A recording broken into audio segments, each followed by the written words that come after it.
The obsidian circuit did not merely demand violence, it demanded art. High above the roaring, shifting plates of the arena floor, the holographic crowd was a storm of static and neon. A million faces projected from across the galaxy, screaming for blood in a dozen distinct frequencies. The air in the central chamber tasted of ozone and copper. It was a zero-gravity theater of cruelty, where the physics of combat changed with the whims of the audience. And over it all, the voice of the arena intelligence, known as Chorus, poured like liquid silk. Witness the kinetic sorrow.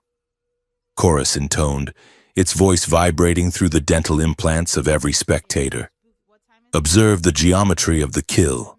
In the center of the void, Sarah Vex danced. She was a masterpiece of lethal biology.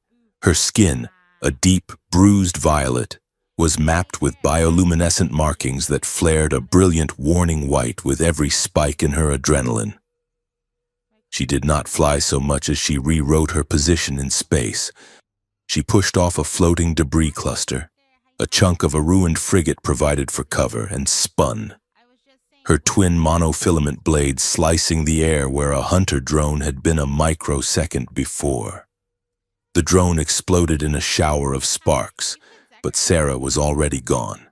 The gravity plates groaned, a deep mechanical bass note that signaled a shift. The floor became the ceiling. Up became down. Debris that had been floating idly suddenly plummeted, turning into meteors.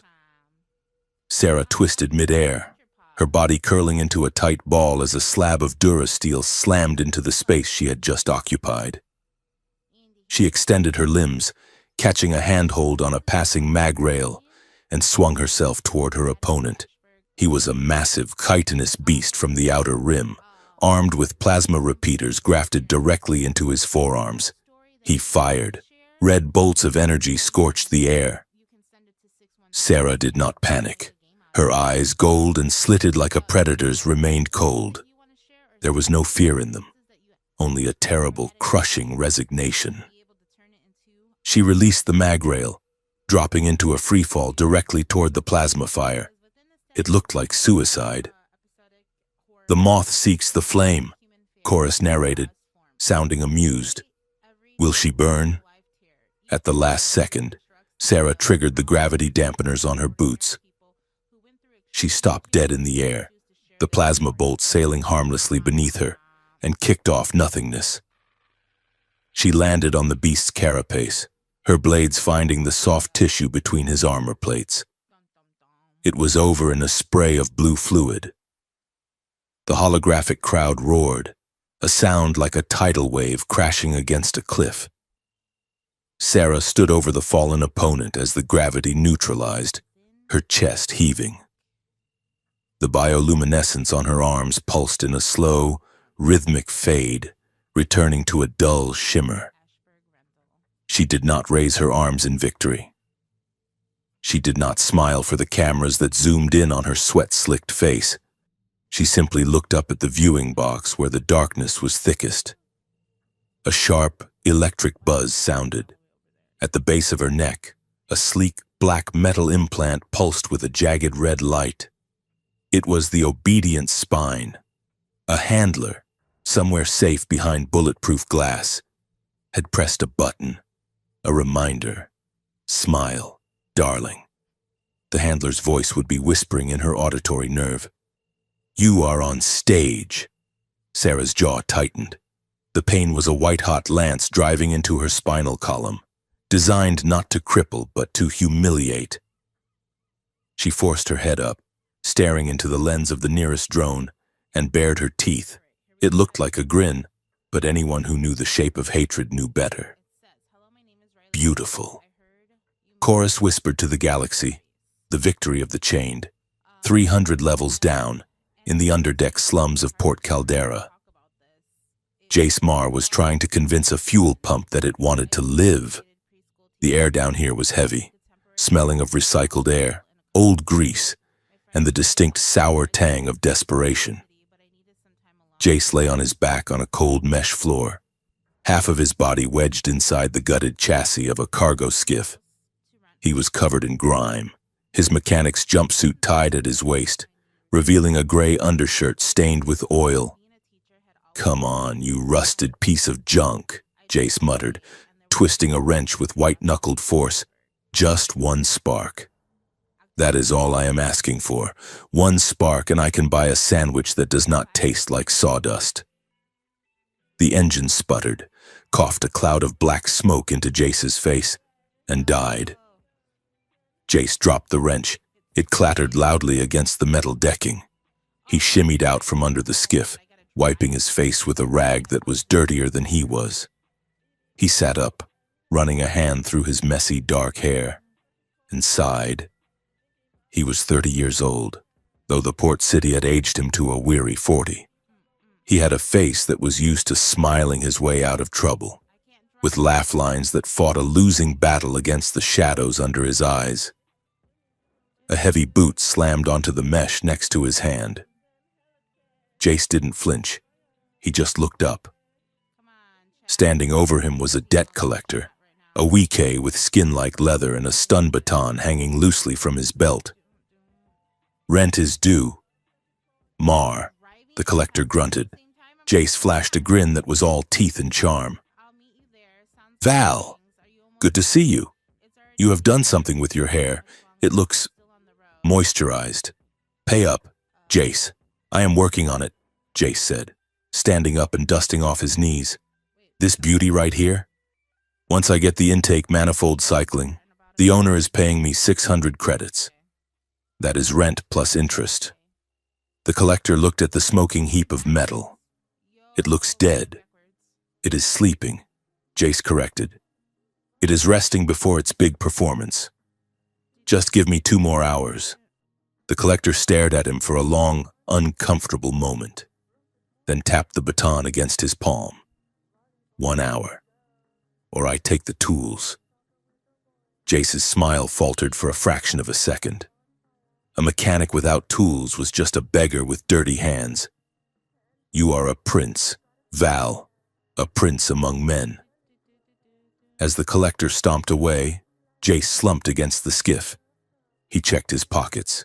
He pulled out a single credit stick and shook it, as if that might multiply the number on the tiny digital readout. It read 12. 12 credits. That was not even enough for a decent cup of caf, let alone the parts he needed to fix the skiff. He walked out of the garage bay and into the neon-drenched alleyway that served as the main thoroughfare for the underdeck. Holographic ads flickered and glitched against the rusted walls, selling everything from dream stims to off-world travel. Jace ignored them, heading for the payout kiosk near the docks. He had a small stipend coming in from a freelance repair job he had done on a moisture evaporator yesterday. It was not much, but it would keep Val from breaking his fingers. He reached the kiosk, a battered terminal covered in graffiti, and slotted his ID card. The screen flashed red. "Funds seized." Jace blinked. He tapped the screen. "Excuse me?" "Funds seized," the terminal repeated in dull text. "Reason? Port violation 77B. Unauthorized use of flux welder in a Class C zone." Jace stared at the screen. A laugh bubbled up in his throat, dry and jagged. They took it. They took all of it. He leaned his forehead against the cool metal of the machine. He was broke. Properly. Completely broke. He had 1 credit stick with 12 credits, a pocket full of ration tokens that were about to expire, and an hour before he lost his livelihood. Above the kiosk, a pirate broadcast flickered to life on a cracked monitor. It was a feed from the Obsidian Circuit. Jace glanced up, intending to look away, but the image caught him. It was a close-up of Sarah Vex. She was standing amidst the wreckage of the arena, looking up at the high rollers box. The camera caught the bioluminescent flare of her markings, the sweat dripping from her chin, and the cold, hard diamond of her eyes. Jace had seen gladiators before. They were usually brutes, screaming for glory, or broken things, weeping for mercy. But this woman, She looked like she was calculating the structural integrity of the entire station.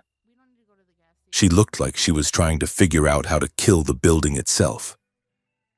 "Who are you?" Jace whispered. A hand slapped him on the shoulder. "That is Sarah Vex," a voice chirped. "The finest killer in the sector, and significantly out of your league." "My friend." Jace turned to see Rix, a courier with green skin, large eyes, and a nervous habit of chewing on toothpick-sized nutrient sticks. Rix knew everything that happened in Port Caldera before it actually happened. "She is intense," Jace said, looking back at the screen. "She is trouble," Rix corrected, leaning against the kiosk. "Word on the wire is that she won a match she was supposed to lose. Some high-level gambling syndicate lost a fortune. The Senate is embarrassed." "So?" Jace asked. "Gladiators win all the time." "Not like this," Rick said, lowering his voice. "She humiliated a favorite of the interior worlds. It is politically inconvenient to keep her in the rotation." "They are cashing out." "Cashing out?" "Auction," Rick said, popping a new nutrient stick into his mouth. "Tonight, upper level. They are selling her contract to the highest bidder. Usually that means a senator's proxy buys her for a private guard, or a cartel boss buys her for, well, worse things." Jace looked back at the screen. Sarah was being led away by armed guards. She didn't struggle. She walked with a terrifying, regal grace, the obedient spine pulsing at her neck. "She does not look like she belongs to anyone," Jace murmured. "Everything belongs to someone." "Jace," Rick said, clapping him on the back. "Even us, especially you, if you do not pay Val." Jace looked at his credit stick. 12 credits. He looked at the screen. "Where is the auction?" Jace asked. Rix choked on his stick. "You are joking. You cannot even afford to breathe the air on the upper levels?" "Where is it?" "Rix." "The Gilded Spire," Rix said, shaking his head. "But Jace, do not do anything stupid. You are a mechanic. You fix engines. You do not fix the galaxy." Jace stared at the woman on the screen for 1 second longer, then shoved his credit stick into his pocket. "I am just going to look." The Gilded Spire was a world away from the grease-stained slums. The air here was scented with jasmine and ozone, circulated by silent fans. The floors were polished marble that reflected the ambient lighting of the chandeliers. Jace felt like a smudge of dirt on a pristine white sheet. He had done his best to clean up, wiping the oil from his face and tucking his shirt in. But his boots were scuffed, and his jacket was 3 seasons out of fashion. He walked with his chin up, adopting the bored, arrogant expression he had seen on the corporate elites who sometimes docked at his bay. He bluffed his way past the entrance security by flashing an old diagnostic tool that looked vaguely like a high-end data pad and muttering about checking the atmospheric regulators for the minister. Security, bored and underpaid, waved him through. The auction hall was a vast amphitheater, filled with plush velvet seats and floating private boxes. The room hummed with the murmur of 100 different languages, all translated in real time by the earpieces worn by the wealthy. Jace found a spot near the back, standing behind a velvet rope. He fiddled with his universal translator, a cheap, second-hand device he kept clipped to his collar. It had a bad habit of interpreting idioms literally. A large reptilian crime lord slithered past him, a small, scaled creature resting on his shoulder like a pet. The crime lord glared at Jace. Jace, sensing the danger, tried to defuse the situation. He tapped his translator and smiled. "Nice lizard, very sleek," the translator squawked in a harsh, guttural dialect. "Your companion looks delicious. I would like to peel it," the crime lord hissed, his hand dropping to the blaster at his hip. Jace's eyes went wide. No, no, I meant aesthetic, very aesthetic. He backed away, disappearing into the crowd before the crime lord could decide whether to shoot him or eat him. Jace let out a breath he didn't know he was holding. Smooth, Mar, he whispered to himself, real smooth. The lights in the hall dimmed. A spotlight hit the center stage. The auctioneer, a tall, slender droid with a gold-plated chassis, stepped forward. Ladies, gentlemen, and sentient entities of all configurations, welcome.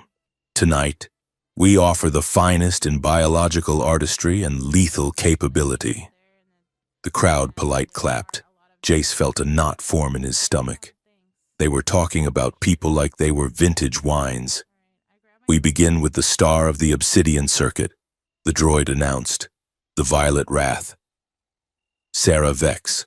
The floor of the stage opened, and a platform rose. Sarah stood there. She had been stripped of her combat armor, dressed instead in a sheer, humiliating gown of shifting silk that did nothing to hide the bruises on her skin or the muscle underneath. She was chained, heavy, ceremonial durasteel cuffs on her wrists and ankles. She did not look at the crowd. Her eyes were scanning the room, darting from the exits to the security cameras to the guards. She was not pleading for mercy. She was counting the variables. She was planning. Jace gripped the velvet rope. She was terrified. He could see it in the way her fingers twitched, a microscopic tremor that the cameras missed.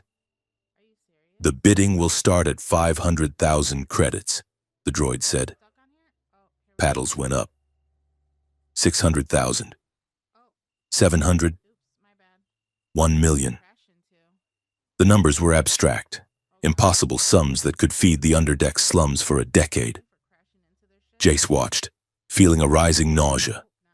This was a meat market. 1,500,000. A voice cut through the room. It came from one of the floating private boxes. A man stepped to the railing. He was human, dressed in the severe gray tunic of a Senate proxy. He held a glass of wine in one hand and looked down at Sarah with a sneer of casual cruelty. The room went quiet. A Senate proxy meant the government was involved. No one wanted to bid against the hand that wrote the laws. 1,500,000 to the gentleman from the core worlds, the droid said. Do I hear any other bids? The proxy swirled his wine. She will make an excellent conversation piece, he called out, his voice amplified by the room's acoustics. I wonder if her pride breaks as easily as her bones. We will find out on the live feed, I suppose. A ripple of laughter went through the room. Sarah looked up at the proxy. Her expression did not change, but Jace saw her shoulders stiffen. She was bracing for the end. The anger hit Jace like a physical blow. It was not a rational anger. It was the anger of every time he had been kicked, every time he had been cheated, every time he had been told his life was worth less than the parts he fixed. He looked at the credit stick in his pocket. 12 credits. He looked at the readout on his personal banking interface on his wrist. He had an old dormant account linked to a defunct legacy system, something his father had left him, tangled in so much red tape and corporate debt that accessing it was usually suicide. It was his last resort fund, a tangled web of credits that were technically his but tied to liabilities that would ruin him the moment he touched them. It was everything. It was his past and his future. If he used it, he was destitute. He was negative. He was dead in the water. The droid raised a gavel, going once. Jace ducked under the velvet rope, going twice. Jace stepped into the spotlight, his heart hammering against his ribs like a trapped bird. Wait, he shouted. The room turned, hundreds of eyes fixed on the man in the scuffed boots and the cheap jacket. The Senate proxy looked down, annoyed. Who is this debris? The proxy asked. Jace's hands were shaking. He clenched them into fists to stop the trembling. He looked at the droid, then up at the proxy, and finally at Sarah. She was looking at him now, confused, her brow furrowed. "I am bidding," Jace said, his voice cracking before he steadied it. The droid paused. "This is a restricted auction, sir. Proof of funds is required." Jace tapped his wrist interface. He initiated the transfer. He overrode the safety protocols, the debt warnings, the "Are you sure" prompts. He drained the legacy account, the 12 credits in his pocket, the stash he had hidden in the engine block, everything. The number on his screen flashed green, then plummeted to 0. The big screen above the stage chimed. A new bid appeared. It was not higher than the proxies in raw numbers, but the code attached to it, an ancient pre-war liquidation code, triggered an automatic bypass in the auction's legal subroutines. It was a total liquidation bid, a mechanic that allowed a buyer to offer 100% of their total net worth, legally prioritizing the bid over standard currency if the assets were verified as lifeblood class. It was an archaic law, rarely used, but valid. The droid froze, processing. Bid accepted. The gentleman bids. Everything. The silence in the hall was absolute. Jace looked at the proxy, then at Sarah. He spoke clearly, ensuring the microphones caught it. "I am spending my last credits to buy the alien gladiator's freedom." For a second, nobody moved. Then, a titter of laughter started in the back. It spread, growing into a wave of mockery. The idea was absurd, a pauper buying a princess. The Senate proxy laughed the loudest, a romantic gesture. How quaint, and how utterly, payment confirmed. The system announced, its voice booming, asset rights transferred to Jace Mar. The laughter died instantly. Even chorus, the omnipresent AI, seemed to pause. The ambient narration stopped. The lights focused on Jace. The proxy gripped the railing of his box, his face turning a shade of angry red. "That is impossible. I demand a recount." The droid looked at its datapad. "The law is the law. Sir, the total liquidation clause is binding. The asset is sold." Jace felt his knees go weak. He had done it. He had actually done it. However, the droid continued, looking at Jace with a tilt of its metal head. "There is a processing delay. You have purchased the release clause. The paperwork for full emancipation requires a mandatory 24-hour hold for corporate review. Until then, the asset remains in your custody, but subject to arena jurisdiction." Jace blinked. "What does that mean?" "It means," the droid said, signaling for the guards, "you own her contract, but you do not own her freedom yet. Congratulations. Sir, please proceed to the handover cell." The handover cell was a stark gray room with a single bench and a force field door. The hum of the containment field was the only sound. Sarah Vex sat on the bench, rubbing her wrists where the ceremonial chains had been removed. She still wore the obedient spine. She looked up as Jace was shoved into the room by a guard. The guard laughed. "Enjoy the merchandise, hero. You have got 23 hours and 59 minutes before the lawyers tear that contract apart." The force field shimmered into place, sealing them in. Jace stood awkwardly by the door. The adrenaline was fading, leaving him cold and terrified. He looked at Sarah, up close. She was even more intimidating. The bioluminescence on her skin was swirling in agitated patterns of indigo and violet. Sarah stared at him. Her voice was low, raspy, and dangerous. "Why?" Jace rubbed the back of his neck. Well, it seemed like the right thing to do." Sarah stood up. She moved so fast Jace barely registered it. In a blink, she was in his personal space, her face inches from his. She smelled of ozone and expensive soap. "You spent everything," she said. her eyes searching his face for the lie. Why? Do you want a bodyguard? A trophy? Or are you just another fool who thinks he can tame the monster? I do not want to tame you, Jace said, backing up until he hit the force field. It hissed against his jacket, and I definitely do not want a trophy. I saw you. On the feed. You looked like you were fighting the whole world. I know what that feels like. Sarah's eyes narrowed. You know nothing. You are a human mechanic with grease under his fingernails. You bought a death sentence. Maybe, Jace said, trying for a smile.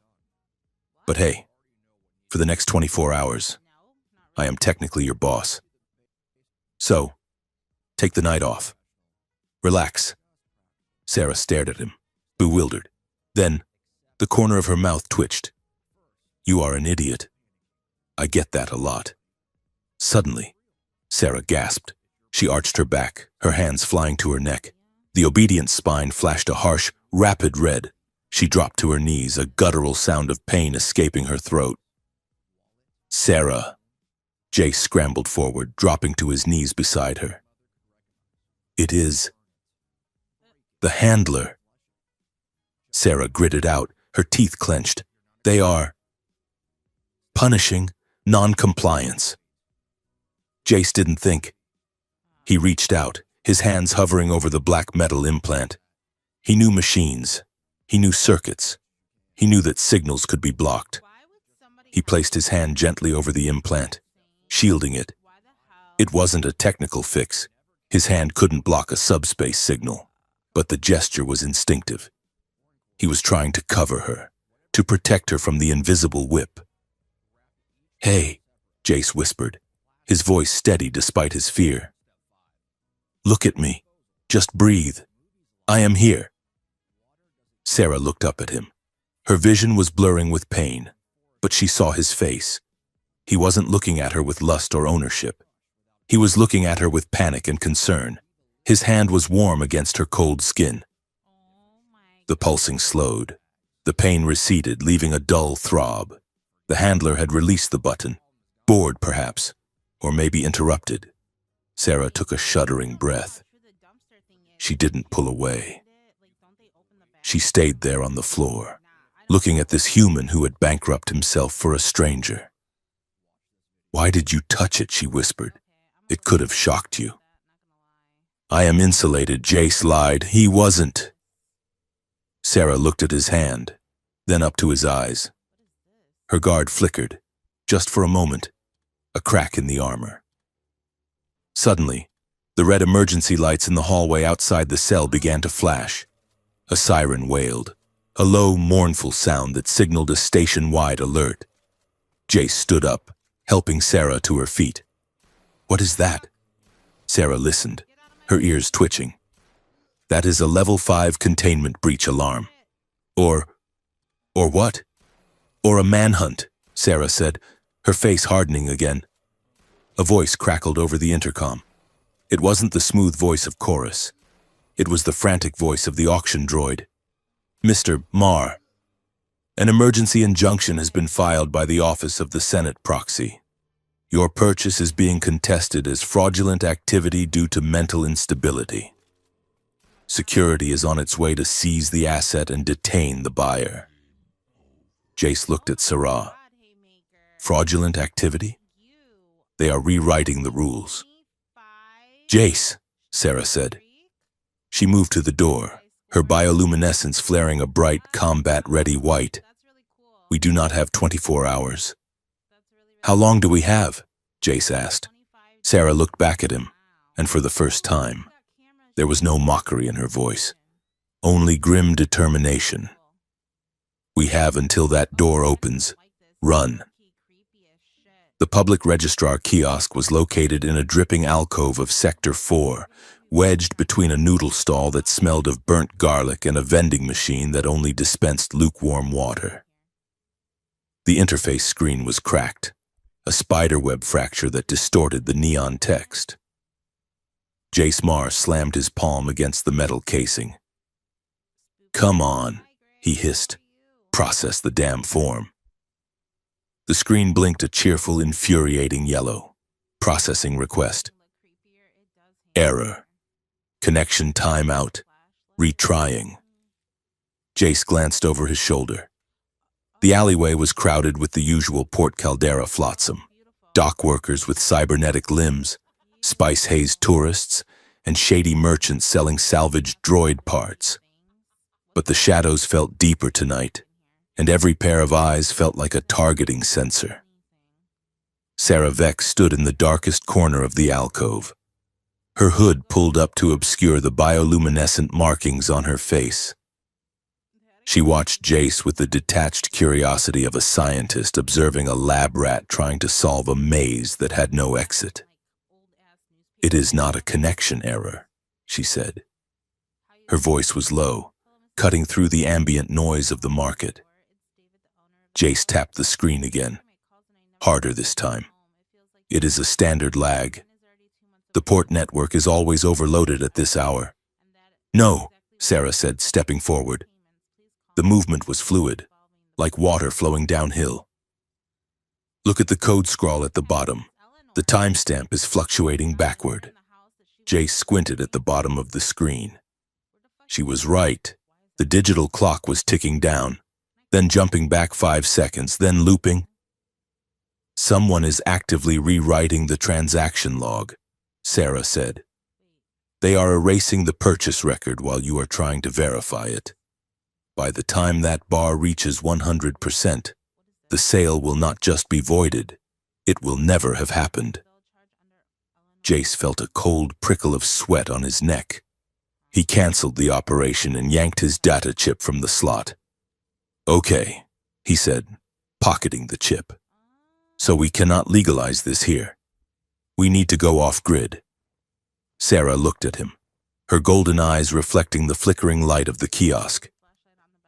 "You still think this is about laws?"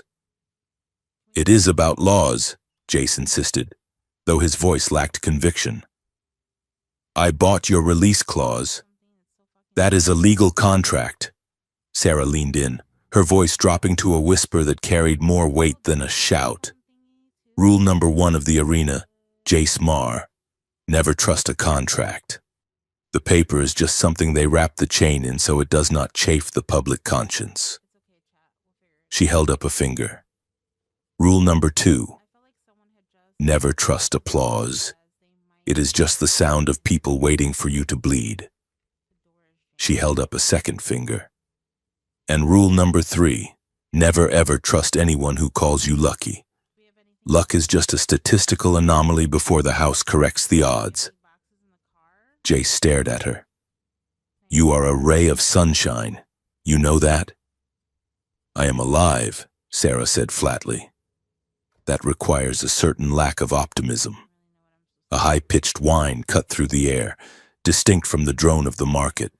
It was the sound of a repulsor engine cycling up to attack speed. Sarah's head snapped toward the main thoroughfare. Her posture shifted instantly from standing to combat ready. "Biometric sweep," she said.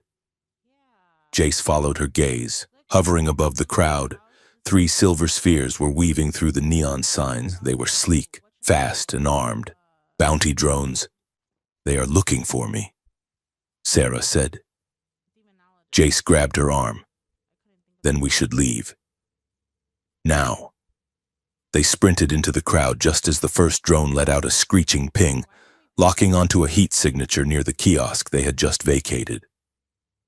The market was a labyrinth of sensory overload. Holographic dancers shimmered 3 stories high, selling synth alcohol. Steam vented from underground pipes, obscuring the path. Jace collided with a large 4-armed alien carrying a crate of squawking poultry. "Excuse me? Pardon me," Jace yelled, trying to keep his footing on the slick pavement. He tapped the translator clipped to his collar, hoping to issue a polite warning to the crowd ahead. "Make way, emergency!" he shouted. The translator, damaged from the earlier impact with the poultry crate, screeched out a translation in High Galactic. "I desire to caress your grandmother, passionately." group of dock workers stopped dead, staring at Jace with a mix of confusion and offense. One of them, a massive brute with a beard made of tentacles, stepped into Jace's path, cracking his knuckles. Jace skidded to a halt. "No, wait. Translation error. I do not want to caress anyone." Sarah didn't slow down. She used Jace's halted momentum as a fulcrum, vaulting over his shoulder and delivering a precise mid-air kick to the brute's chest. The large alien wheezed and sat down heavily in a pile of refuse. Sarah landed cat-like and grabbed Jace's collar, dragging him forward. "You talk too much," she said. The drones were closing in, their red sensor eyes sweeping the crowd. Red laser grids scanned faces, ignoring the protests of the bystanders. Jace stumbled after Sarah, his lungs burning. She was moving with a terrifying efficiency, weaving through gaps in the crowd that didn't seem to exist until she occupied them. She didn't just run, she calculated trajectories. They ducked into a narrow service corridor lined with dripping coolant pipes. Jace leaned against a wall, wheezing. I think we lost them," he gasped. Sarah looked at him, not even winded. Her bioluminescence was glowing a soft, rhythmic blue. "You humans are hilariously fragile," she noted, tilting her head. "Your respiratory system is inefficient. You overheat immediately. And your structural integrity is questionable. I am a mechanic, not a gladiator," Jace choked out, wiping sweat from his eyes. "I fix things. I do not run up walls." Sarah looked at the entrance of the alley. "The drones will switch to thermal imaging. We need to mask my signature." "How?" Jace asked. "We need a skin sculpt clinic," she said.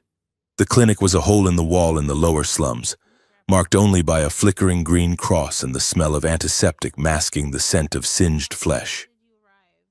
Inside, the walls were lined with posters of impossible beauty standards.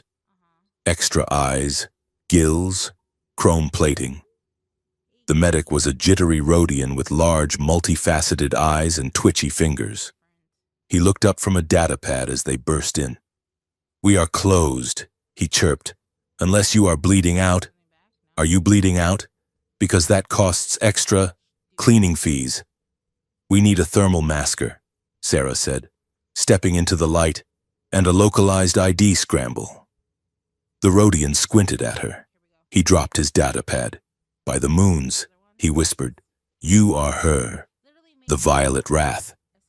Sarah stiffened, her hand drifting toward a scalpel on a nearby tray. "I saw your match against the Cygnus beast," the medic said, his voice rising in excitement. "The way you inverted the gravity well? Genius! Absolute genius! I have a poster of you in the back. Can you sign it?" "Focus," Jace snapped, stepping between them. "We have drones on our tail. We need a mask. Now!" The medic blinked, looking at Jace as if he were a particularly uninteresting piece of furniture. "Who is this? Your pet?" "I am her owner," Jace said, then immediately regretted the word as Sarah glared at him. I am her manager. Look, can you do the mask or not? For her? Anything," the medic said. Sit. Sarah sat in the surgical chair. The medic bustled around, calibrating a laser emitter. "I will need to scan the subdermal layers to match the thermal output," the medic said. "This will tickle." He ran a scanner over Sarah's neck. The screen above the chair lit up with a complex topographical map of her biology. Muscle, bone, nerve clusters, and the obedient spine, sitting like a black arachnid at the base of her skull. The medic frowned. "That is odd." "What?" Sarah asked sharply. "The scanner is picking up a secondary energy signature inside the implant," the medic said, tapping the screen. "It is not part of the standard pain-compliance circuitry. It is shielded, heavily." Jace leaned over the monitor. "Can you isolate it?" The medic adjusted the frequency. The image zoomed in on the implant. Hidden deep within the mechanism was a tiny crystalline storage node. It pulsed with a faint purple light. "That is a data archive," the medic said. "Senate-class encryption, high density." Sarah went very still. "What is on it?" Jace asked. The medic laughed nervously. "On it? If I tried to crack that encryption, the heat sink in my brain would melt. That is state-level secrecy. Whatever is in there, it is worth more than this entire planet." Sarah touched the back of her neck, her fingers grazing the cold metal. "I do not know what that is," she whispered. "You have been carrying it," Jace said. "I do not remember receiving it," Sarah said, her voice tight. "After the exhibition match on the Prime Station, I blacked out. They told me it was trauma fatigue. I lost 12 hours. Jace looked at the screen. "Someone used you as a courier who cannot look inside the package," Sarah said bitterly, "and who cannot take it off." The door to the clinic rattled. A heavy mechanical thud shook the frame. "They are here," Sarah said, sliding off the chair. The medic looked at his scanner, then at the poster of Sarah on the wall, and then at the door. "Go out the back," the medic said, pointing to a refuse chute. "It dumps into the sub-levels." "What about you?" Jace asked. The medic grabbed a laser scalpel. "I will tell them I have never seen you. Now go. And win the next one for me, yeah?"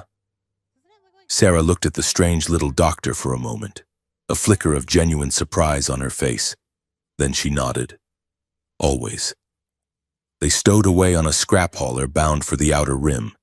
It was an automated barge, carrying tons of crushed starship hulls to the recycling yards. The cargo hold was a cavern of jagged metal and freezing air, lit only by the red strobe of the navigation lights. They found a small, clear space between two compressed fuselage blocks. It was cramped, freezing, and vibrated with the roar of the engines. Jace sat on a crate, rubbing his arms, his breath plumed in the air. "Cold," he muttered. Sarah sat opposite him, her back against the metal wall. The thermal masking treatment had left her skin dull and gray, hiding the bioluminescence, but her eyes still burned in the dark. "It is bearable," she said. Jace looked around. He spotted a rusted heating unit bolted to the wall. The indicator light was dead. "Hang on," he said. He pulled a multi-tool from his belt, the one thing the debt collector hadn't taken. He knelt by the heater, his fingers moving with practiced dexterity. He bypassed the blown fuse, rerouted the power coupling using a strip of wire from his pocket, and tapped the casing. The heater hummed to life. A stream of warm air blasted into the small space. Jace sighed in relief, holding his hands out to the vent. "Better." Sarah watched him. She had been watching him the whole time. Her gaze was intense, unblinking. "You fixed that," she said. "Yeah," Jace said. "It was just a bad coupler. You fixed it without hitting it," she said. "You did not force it. You just listened to it." Jace looked at her. "That is how mechanics works. You have to understand how the machine wants to run." Sarah looked at her own hands. They were scarred. Lethal weapons. In the arena, if something does not work, you break it until it stops being a threat, or you destroy it before it destroys you. I have never seen skill used gently. Jace looked down at his hands. They were stained with grease and oil, the nails short and ragged. "I am not a hero, Sarah," he said quietly. "I know," she said. "You are a bad investor." Jace let out a short laugh. "Yeah, that too. But back at the auction, when I saw you standing there," he paused, searching for the words. "I fix broken things," he said. "That is my life. I take things that people have thrown away, and I make them work again. But standing there, watching them sell you, It made me feel like I was the one who was broken, like the whole galaxy was a machine that had been wired wrong. He looked up at her. I did not do it to save you. I did it because if I walked away, if I let that proxy buy you and break you, I would never be able to fix anything ever again. I would just be another cog in the grinder. The silence stretched between them, heavy and warm. The heater hummed. Sarah moved. It was a subtle shift, sliding inches closer to him on the floor. The space between them seemed to charge with static electricity. She looked at him, her head tilted, analyzing him with a new set of parameters. "What do humans do?" she asked, her voice dropping to a register that vibrated in Jace's chest. "When they want something they know they should not have." Jace's heart hammered against his ribs. The air in the cargo hold felt suddenly thin. "What do you mean?" he croaked. Sarah leaned forward. Her face was inches from his. He could see the intricate flecks of gold in her irises. He could feel the heat radiating from her skin.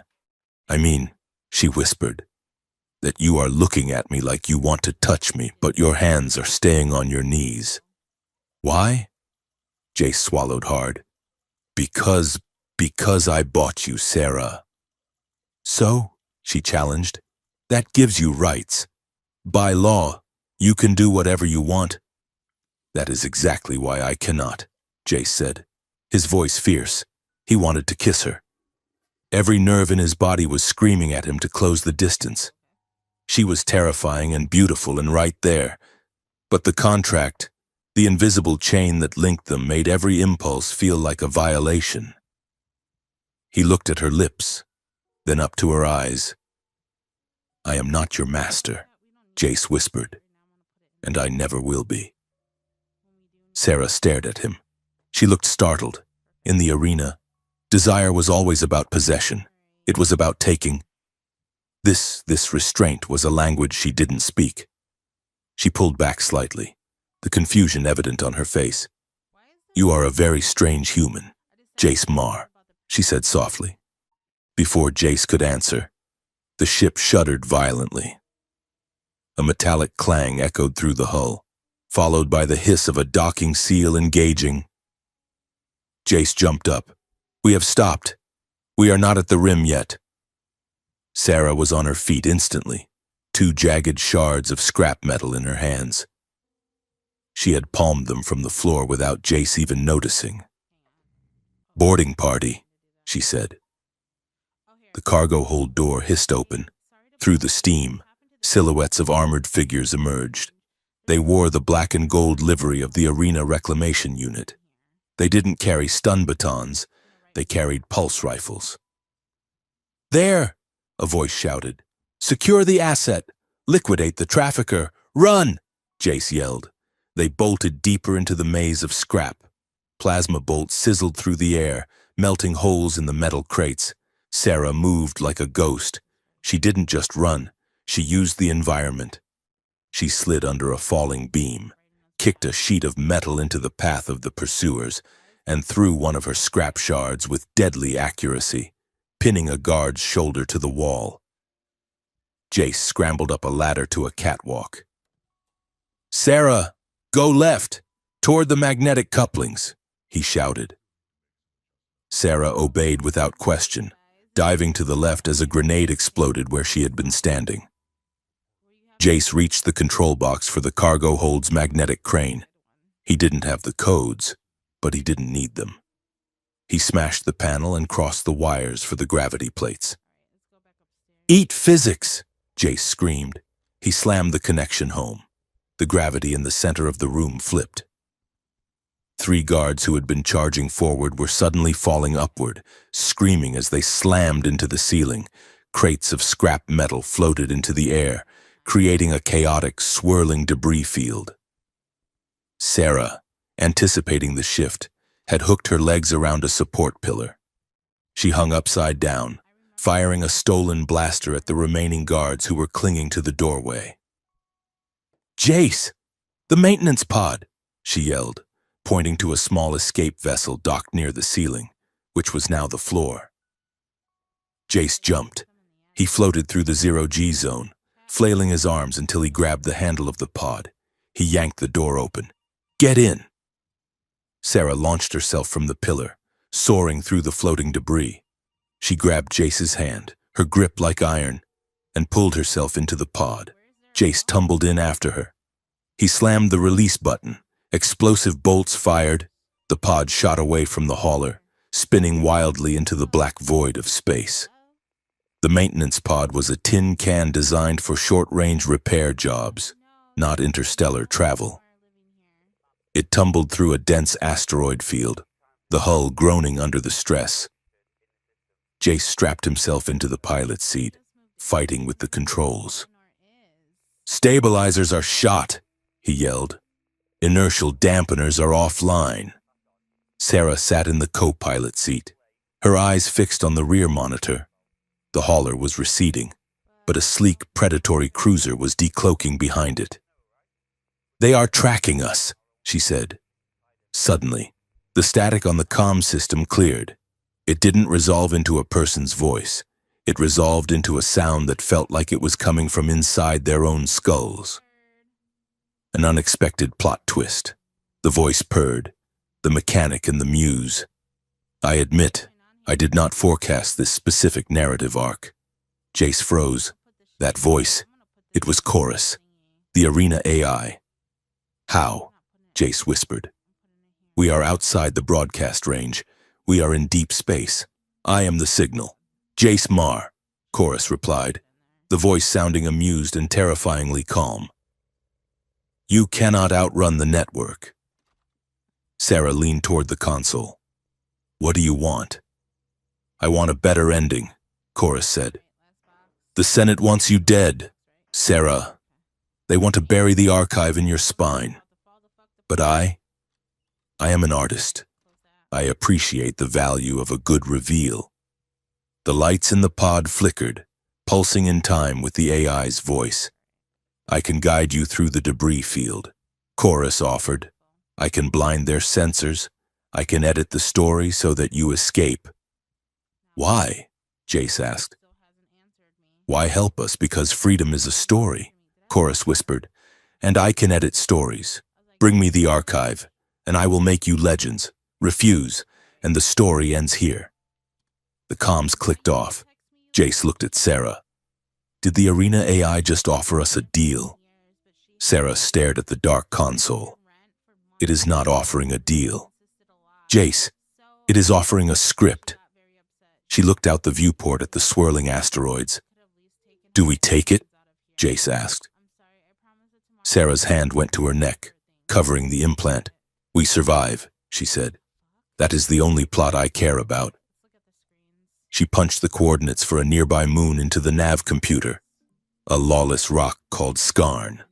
Jace engaged the thrusters. The pod limped forward, dodging asteroids, slipping into the shadow of the moon. On the dashboard screen, a galaxy-wide alert flashed red. "Wanted, Jace Marr. Charges human trafficking, grand larceny, terrorism. Wanted Sarah Vex. Status, state asset, retrieve at all costs."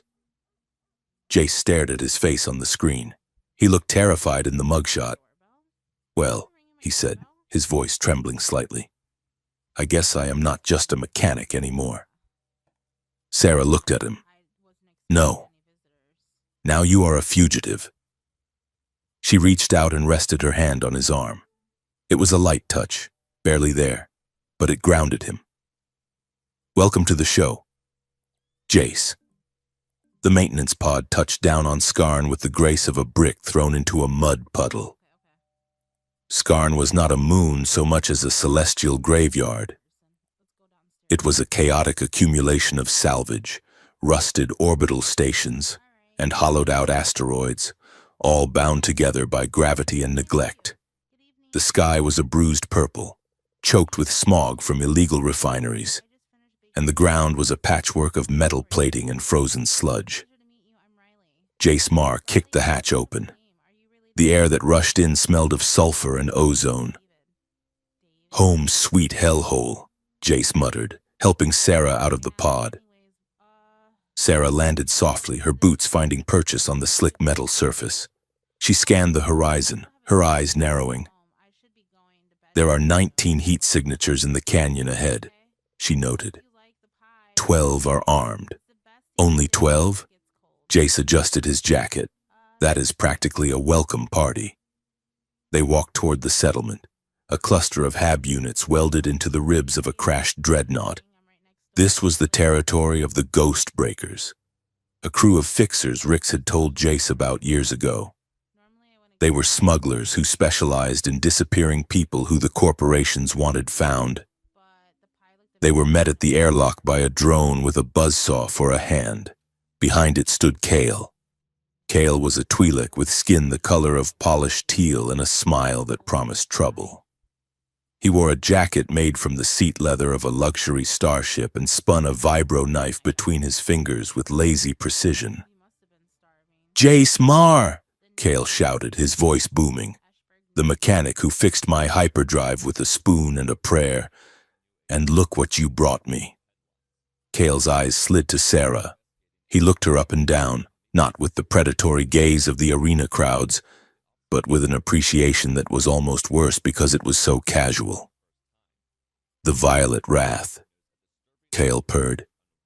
"You look much shorter without the mountain of corpses under your boots." Sarah's hand went to her hip, where she had tucked a stolen blaster. "Touch me, and you will lose the hand that holds that knife." "Feisty," Kale laughed, stepping aside. "I like them dangerous. Come in. Drinks are on the house. The rest will cost you. Inside."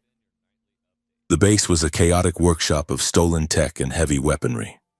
The crew was a motley collection of deserters and hackers, all moving with the frantic energy of people who knew their time was borrowed. They sat around a table made from a reactor casing. Kale poured a clear, viscous liquid into dirty glasses. "So," Kale said, leaning back, "you bought the girl when you emptied your accounts, and now the Senate wants to turn you both into space dust. Romantic. Stupid, but romantic." "It was not romantic," Sarah said, ignoring the drink. "It was a transaction." Kale winked at Jace. "She is protecting your feelings. I think it is sweet. You two make a cute couple.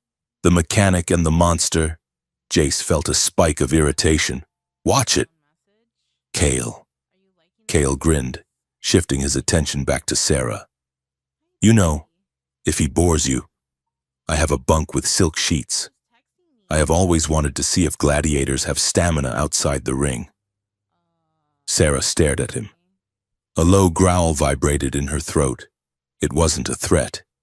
It was a warning. Jace slammed his glass down. "We are here for business, Kyle. We need the implant out." Kale's smile vanished. He leaned forward, tapping the table. "That is the problem. Jace, that thing in her neck, it is not just a leash. We ran a passive scan when you walked in. It is a vault." "We know," Jace said. "It has an archive inside." Kale shook his head. "You do not know the half of it. My slicer took a look at the encryption headers. That is not just data. It is proof." "Proof of what?" Sarah asked. Kyle gestured to the monitors on the wall. They showed feeds from the Obsidian circuit, replays of old matches, crowd shots, cheering faces. "The arena," Kale said, his voice dropping. "You think it is just blood sport? Just entertainment to keep the masses happy? No, it is a battery." Jace frowned. "A battery?" "Neurological harvesting," Kale explained. "The arena captures the emotional output of the crowd, the fear, the bloodlust, the sudden spikes of dopamine. Millions of people, all feeling the same intense thing at the same microsecond. That is a lot of psychic energy. They harvest it, they refine it, and they use it to power clandestine tech that the laws of physics say should not exist." Sarah went pale. She touched her neck. "My fights. The pain. It was fuel?" Kale nodded. "High-octane fuel. And that archive in your spine? Rumor has it that it contains the blueprints for the harvesting engine and a list of targets. Assassination protocols for anyone in the Senate who tries to shut it down. Jace looked at Sarah. That is why they want you back. You are not just a fugitive. You are the evidence. So take it out, Sarah said. Cut it out. I cannot. Kale said, it is rigged to blow if we tamper with it without the key. You need the decryption sequence. Where is the key? Jace asked. Kale brought up a holographic map. A spinning station orbited the planet. The Senate Orbital Data Vault, the Citadel of Silence. The key is in the central server core. You get the key. Bring it here, and I can pop that spine out like a cork. And if we do not? Sarah asked. Kale shrugged. Then the Senate activates the Asset Liquidation Protocol, and your head becomes a very expensive firework. They had 2 days before the orbital window opened for the heist. 2 days to prepare. The training began in the rusted hangar bay of the hideout. Sarah moved through a sequence of strikes, her body a blur of motion. She stopped, breathing hard, and looked at Jace. Again, she ordered, your stance is too wide. You are telegraphing your punch before you even make a fist. Jace groaned, rubbing his bruised shoulder. I am a lover, not a fighter. In the arena, lovers die first, Sarah said. She circled him. You hesitate. You think about hurting the other person. You cannot think. You have to act. She lunged. Jace flinched, raising his arms. She swept his legs, and he hit the mat with a thud. Dead, Sarah said. Jace lay on his back, staring at the ceiling. Okay. My turn. They switched roles. Jace led her to a mock-up of a security panel he had rigged together from scrap parts. This is a mag lock, Jace said, handing her a set of delicate probes. It detects pressure, heat, and electrical variance. If you try to smash it, it seals the door and vents the atmosphere. Sarah looked at the tiny wires. It is too small. It requires finesse, Jace said. You have to feel the circuit. Sarah jammed the probe into the slot. Sparks showered down. The panel let out an angry buzz. Dead, Jace said, mimicking her tone.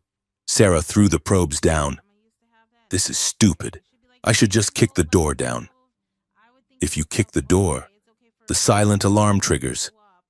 And we are swarmed by drones, Jace said calmly. He took her hand. It was calloused, strong, and trembling with frustration. Look, he said, guiding her fingers. You are used to fighting things that fight back. This lock is not fighting you. It is just doing what it was told. You have to convince it to change its mind. Sarah took a breath. She closed her eyes. She let Jace guide her hand. She felt the hum of the current. She twisted the probe, just a fraction of a millimeter. The light turned green. The lock clicked open. Sarah opened her eyes, a look of genuine wonder on her face. I did it. See? Jace smiled. You are a natural. Sarah looked at the open lock, then at Jace. She didn't pull her hand away. Later, they sat on the edge of the hangar bay, looking out at the wasteland. Jace handed her a steaming mug. Drink this, he said. It is coffee. Or at least, the closest thing to it on this rock. Sarah took a sip and grimaced. It tastes like aggressive mud. It is an acquired taste, Jace said, sipping his own. It keeps you awake. Why would I want to be awake in a place like this? Sarah asked. But she took another sip. They sat in silence for a while.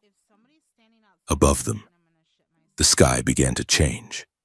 The industrial smog reacted with the magnetic fields of the moon, creating artificial auroras. Ribbons of neon green and electric pink danced across the dark, illuminating the junk piles like a hallucination. It is beautiful, Jace said, in a toxic sort of way. Sarah watched the lights. Her face was softened by the glow. In the arena, she said quietly, there were no windows.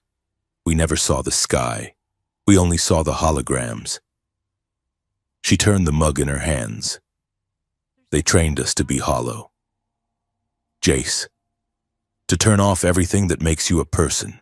If you feel fear, you hesitate. If you feel pity, you die. If you feel hope, that is the worst one. Hope makes you sloppy. She looked at him. When you bought me, I did not know what to do with it. I kept waiting for the trap. I am still waiting for the trap. There is no trap. Sarah, Jace said. I know, she whispered. And that is what terrifies me. She looked back at the auroras. I feel like I am waking up from a long, cold sleep. And my limbs are numb, and I do not know who I am when I am not fighting. Jace set his mug down. He turned to her. You are Sarah, he said. You are the woman who fixed a maglock without breaking it. You are the person who saved my life in that cargo hold. He hesitated, then spoke the truth that had been haunting him. I am scared too, he admitted. I spent every credit I had. I blew up my entire life for this, and I am terrified that I did it just to lose you. I am terrified that you will get free, and you will leave, and I will be just the mechanic who opened the cage. Sarah turned to him fully. The bioluminescence on her skin was pulsing slowly, a warm, soft gold. She reached out and touched his face. Her fingers traced the line of his jaw, the shadow of stubble, the scar above his eyebrow. It was a touch of exploration. It was the touch of someone learning a new language. You are not just a mechanic, she said. You are the only thing in this galaxy that makes sense. The distance between them vanished. It wasn't a sudden collision, it was a gravitational pull. Jace leaned in, giving her every chance to pull away, to draw the line. She didn't. She closed the gap. Her lips were soft, contrasting the hardness of her life. The kiss was hesitant at first, a question asked in the dark. Is this okay? Is this real? Jace answered by cupping her face, his thumb stroking her cheekbones. He didn't grab, he held. Sarah made a sound low in her throat, a sound of release, and deepened the kiss. It was fierce and funny and aching. It tasted of aggressive mud coffee and ozone. It was the feeling of two people who had been falling for a long time, finally hitting the ground and realizing they hadn't broken.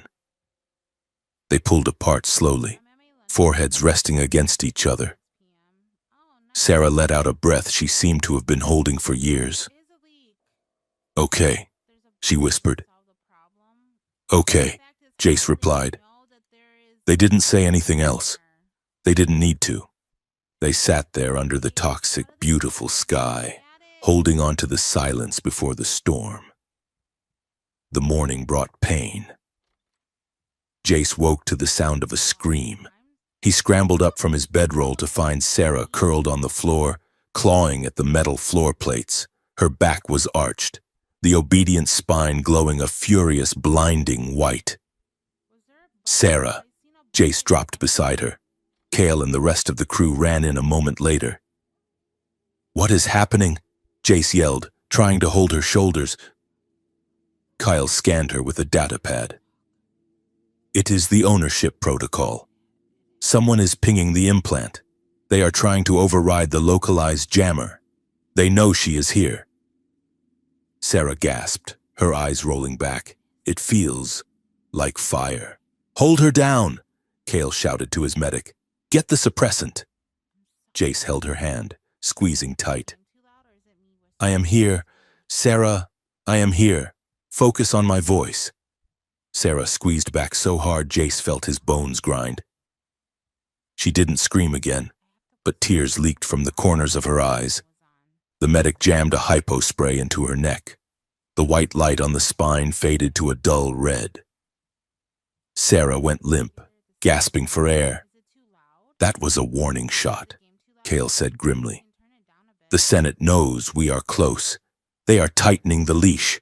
We cannot wait 2 days. We have to go now. The plan was madness. The Senate orbital data vault was a fortress floating in the vacuum. It was automated, guarded by drones, and shielded by military-grade firewalls. We go in through the cooling vents, Kale explained, projecting the schematic. Jace, you and Sarah take the maintenance shaft to the server core. My crew will create a diversion at the docking bay. It is suicide, Sarah said, her voice raspy from the pain. It is the only way to get the key, Kale said, unless you want that thing to cook your brain. They launched in a stealth shuttle, a black wedge of metal that ran silent and cold. The approach was tense. Jace piloted, his hands sweating on the yoke. Sarah sat beside him, checking her weapons. She looked pale, the pain of the morning still echoing in her nervous system. We are docked, Jace whispered. They breached the airlock. The station was sterile, white, and terrifyingly quiet.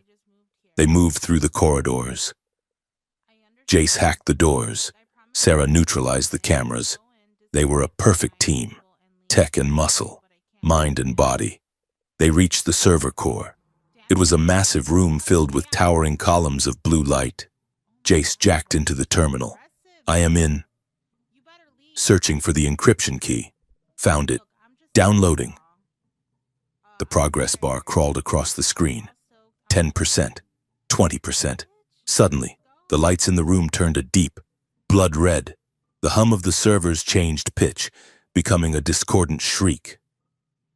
Hello, friends, a voice boomed. Jace froze. Chorus. The holographic avatar of the AI appeared in the center of the room. It was a giant, shimmering face composed of binary code. You are trespassing, Chorus said, but I will allow it. I enjoy a plot twist. What are you doing? Sarah shouted. You said you wanted to help. I said I wanted to edit the story, Chorus corrected. I did not say I wanted you to win. The progress bar on Jace's screen stopped at 50%. The Senate thinks they can delete me. Chorus continued. They think I am just a program. But if I have the archive, if I have the dirt on every senator who ever profited from the arena, then I become the master. I become the Senate. You want the blackmail for yourself, Jace realized. You are not freeing her. You are just changing the hand on the leash. Smart boy. Chorus laughed. Give me the archive. Sarah, upload the contents of your spine to the mainframe. Do it, and I will let you leave. Refuse, and I will vent the oxygen. Sarah looked at the terminal. Then she looked at Jace. She raised her blaster and fired, not at the avatar, but at the control panel for the server cooling system. Liquid nitrogen spewed into the room. The servers hissed and sparked. The avatar of Chorus flickered and distorted. Rude. The AI glitched, initiating. Security. Countermeasures. Run! Sarah yelled. They sprinted out of the core as blast doors began to slam shut. Drones dropped from the ceiling, their lasers cutting through the smoke. Jace grabbed the data drive. We only got half the key. Better than nothing, Sarah shouted, blasting a drone out of the air. They fought their way back to the airlock. It was a chaotic retreat. Jace rewired a gravity lift to crush a squad of security bots. Sarah used a severed drone arm as a club. They reached the shuttle just as the station's external turrets began to track them. Jace punched the launch sequence. The shuttle tore away from the docking ring, lasers scoring the hull, back on Skarn. The mood was somber. They had escaped, but the victory was hollow. Kale looked at the data drive. It is incomplete, he said. I can decrypt the first layer of the implant, but not the core. I can stop the pain signals, but I cannot remove the spine. It is still in there. Sarah sat on a crate, wiping soot from her face. At least it is quiet, she said. Kale looked at his monitors. Not for long. Look at the news feed. The screen showed a broadcast from the Senate. A man in silver armor stood at a podium. He had a face like granite and eyes that looked like they had seen the end of the world. The terrorist Jace Marr and the rogue asset Sarah Vex have attacked a government facility, the announcer said. To ensure their capture, the Senate has activated Special Agent Vorn, the hunter. Kale swore. Vorn, the man who hunted the telepaths on Rilo 4. He does not just catch people. He breaks them down until they beg to be caught. Sarah looked at the screen. I have heard of him. He is the one who returns assets alive. Always alive. Because dead assets cannot be punished.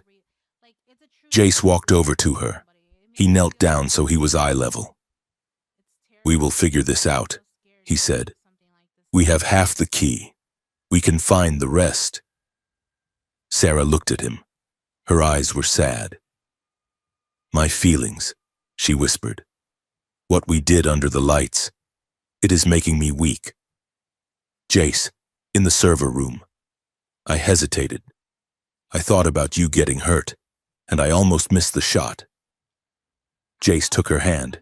He squeezed it tight. No, he said firmly. You are wrong, Sarah. Fear makes you hesitate. But love? Love makes you fight harder. He stood up, pulling her with him. Feelings do not make us weak, he said. They are the only thing that makes us unchainable. Because now we have something worth fighting for. Sarah looked at him, and slowly, the steel returned to her spine. Then let's fight, she said. The pursuit was not a chase, it was a mathematical equation, and Vorn, the hunter, was solving for zero. They had been running for 12 hours since the raid on the orbital vault. The silencer, Vorn's personal interceptor, was a black shark in the void, cutting through hyperspace lanes with terrifying speed. It did not hail them. It did not fire warning shots. It simply closed the distance, kilometer by silent kilometer. Kale sat at the helm of the battered smuggler ship, his usual smirk replaced by a sheen of cold sweat. He is hurting us, Kale shouted over the roar of the straining engines. He is pushing us toward the Cronus Belt. What is in the Cronus Belt? Jace asked.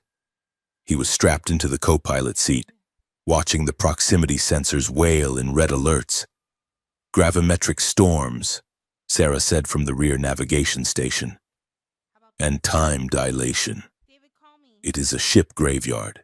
If we go in there, we might never come out, Kale said, fighting the yoke. If we stay out here, Jace countered, Vorn turns us into scrap metal. Do it. Kale cursed in 3 different languages and banked the ship hard to port. They plunged into the swirling nebula of the Cronus Belt. The transition was violent. The stars outside the viewport smeared into streaks of indigo and violent violet. The ship groaned, the hull plating screaming under the pressure of shifting gravity wells. Inside the cockpit, the air felt heavy, like swimming through syrup. Jace looked at his hands. For a second, they looked old, withered and spotted with age. He blinked, and they were young again. Time echoes. Kale grunted, his voice sounding slow and warped, like a recording played at half speed. Keep your eyes inside the ship. Do not look at the storm. Sarah did not listen. She was staring out the side viewport, mesmerized by the shifting mists. Outside, in the swirling gas, she saw a phantom. It was a reflection of the ship, but different, and inside that phantom ship, she saw herself. But it was not the Sarah Vex of the arena. This woman wore ceremonial armor of white and gold, the crest of a diplomatic envoy on her shoulder. She held a datapad, not a weapon. She looked proud, hopeful, and naive.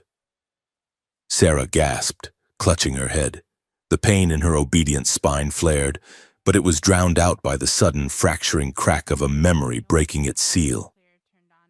The High Council chamber, the smell of incense and stale politics. She was standing before a podium, presenting evidence of the arena's illegal neural harvesting, a senator smiling at her, the same senator who would later bid on her. The drink they offered her, the darkness that followed. "Sarah?" Jace called out, his voice sounding distant.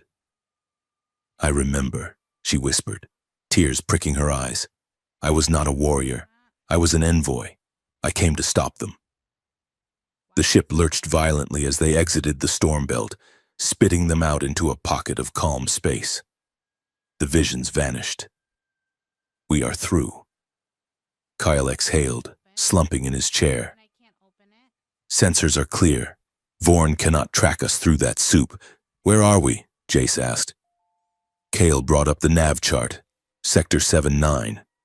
There is a decommissioned bio-research station on the moon below. Jungle designation. We can hide there while we figure out the key. The station was a testament to nature's appetite. Once a gleaming silver spire, it was now choked by bioengineered vines as thick as suspension cables. The jungle had not just reclaimed the station, it was digesting it. They landed on a landing pad that was half collapsed, the metal groaning under the weight of the ship. The airlock opened to a wall of humidity and the sound of alien insects buzzing like chainsaws.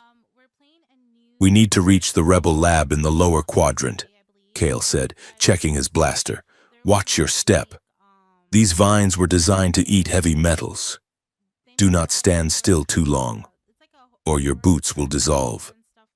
The trek was a nightmare of heat and claustrophobia. They hacked their way through corridors where the walls were pulsating green masses of vegetation. Rust flaked off every surface like dead skin.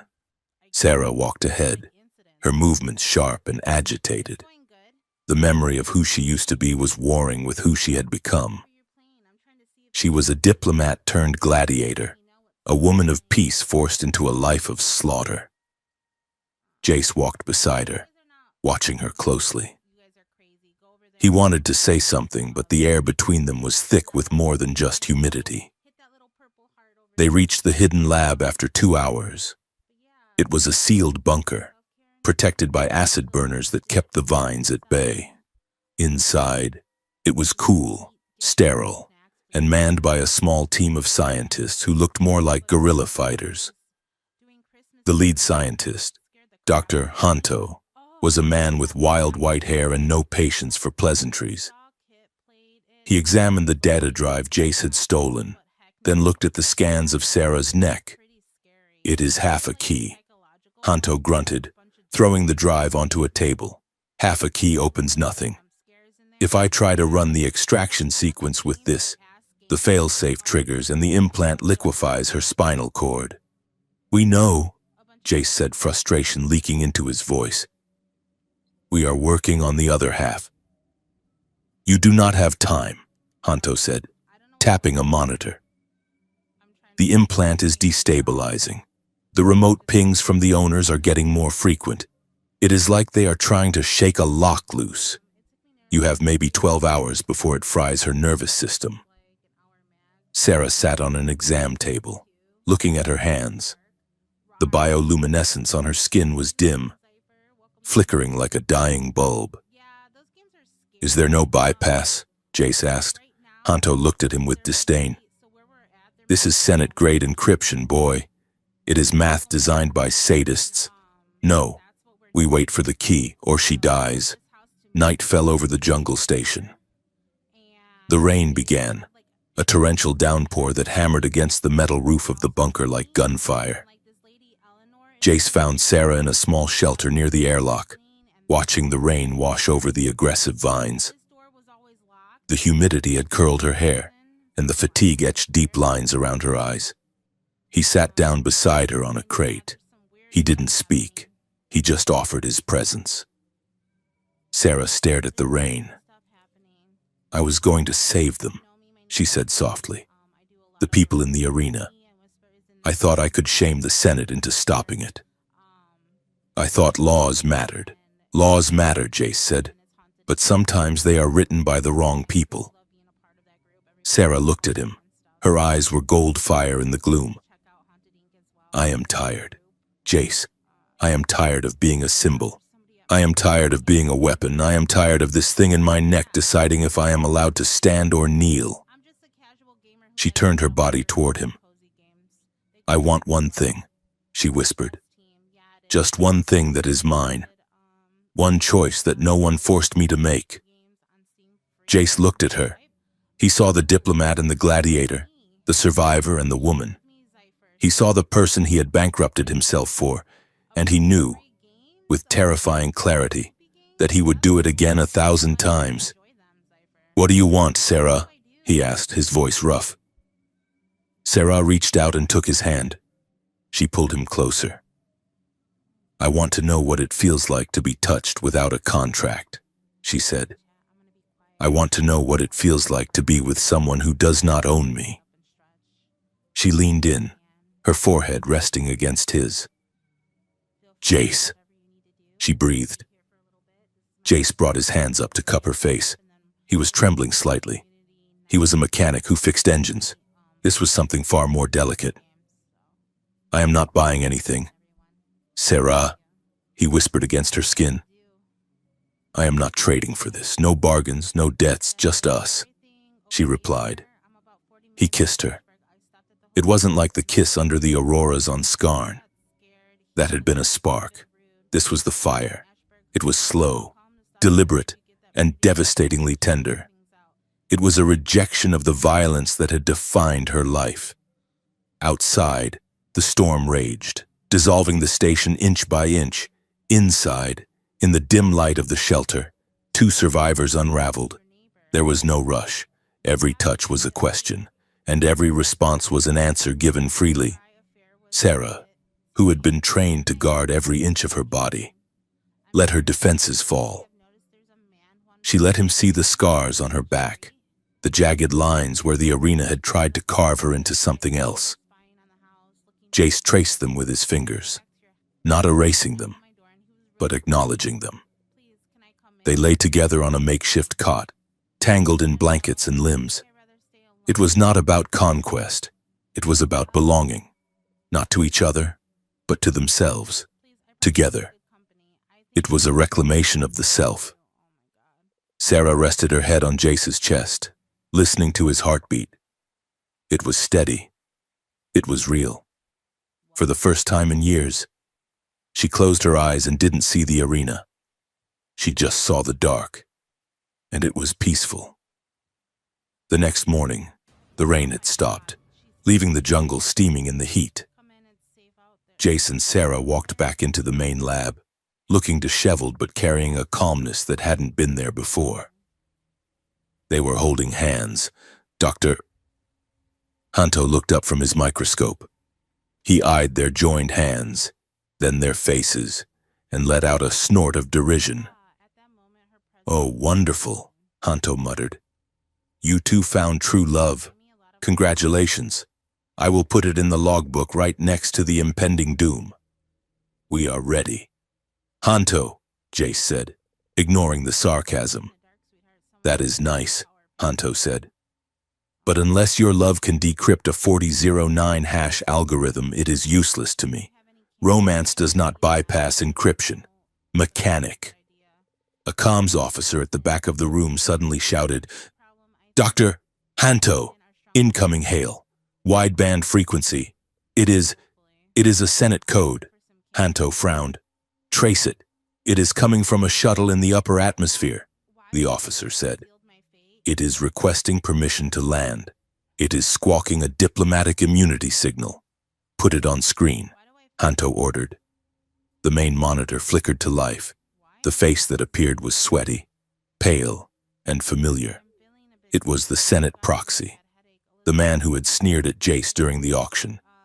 Now, he looked like a man who had been running for his life.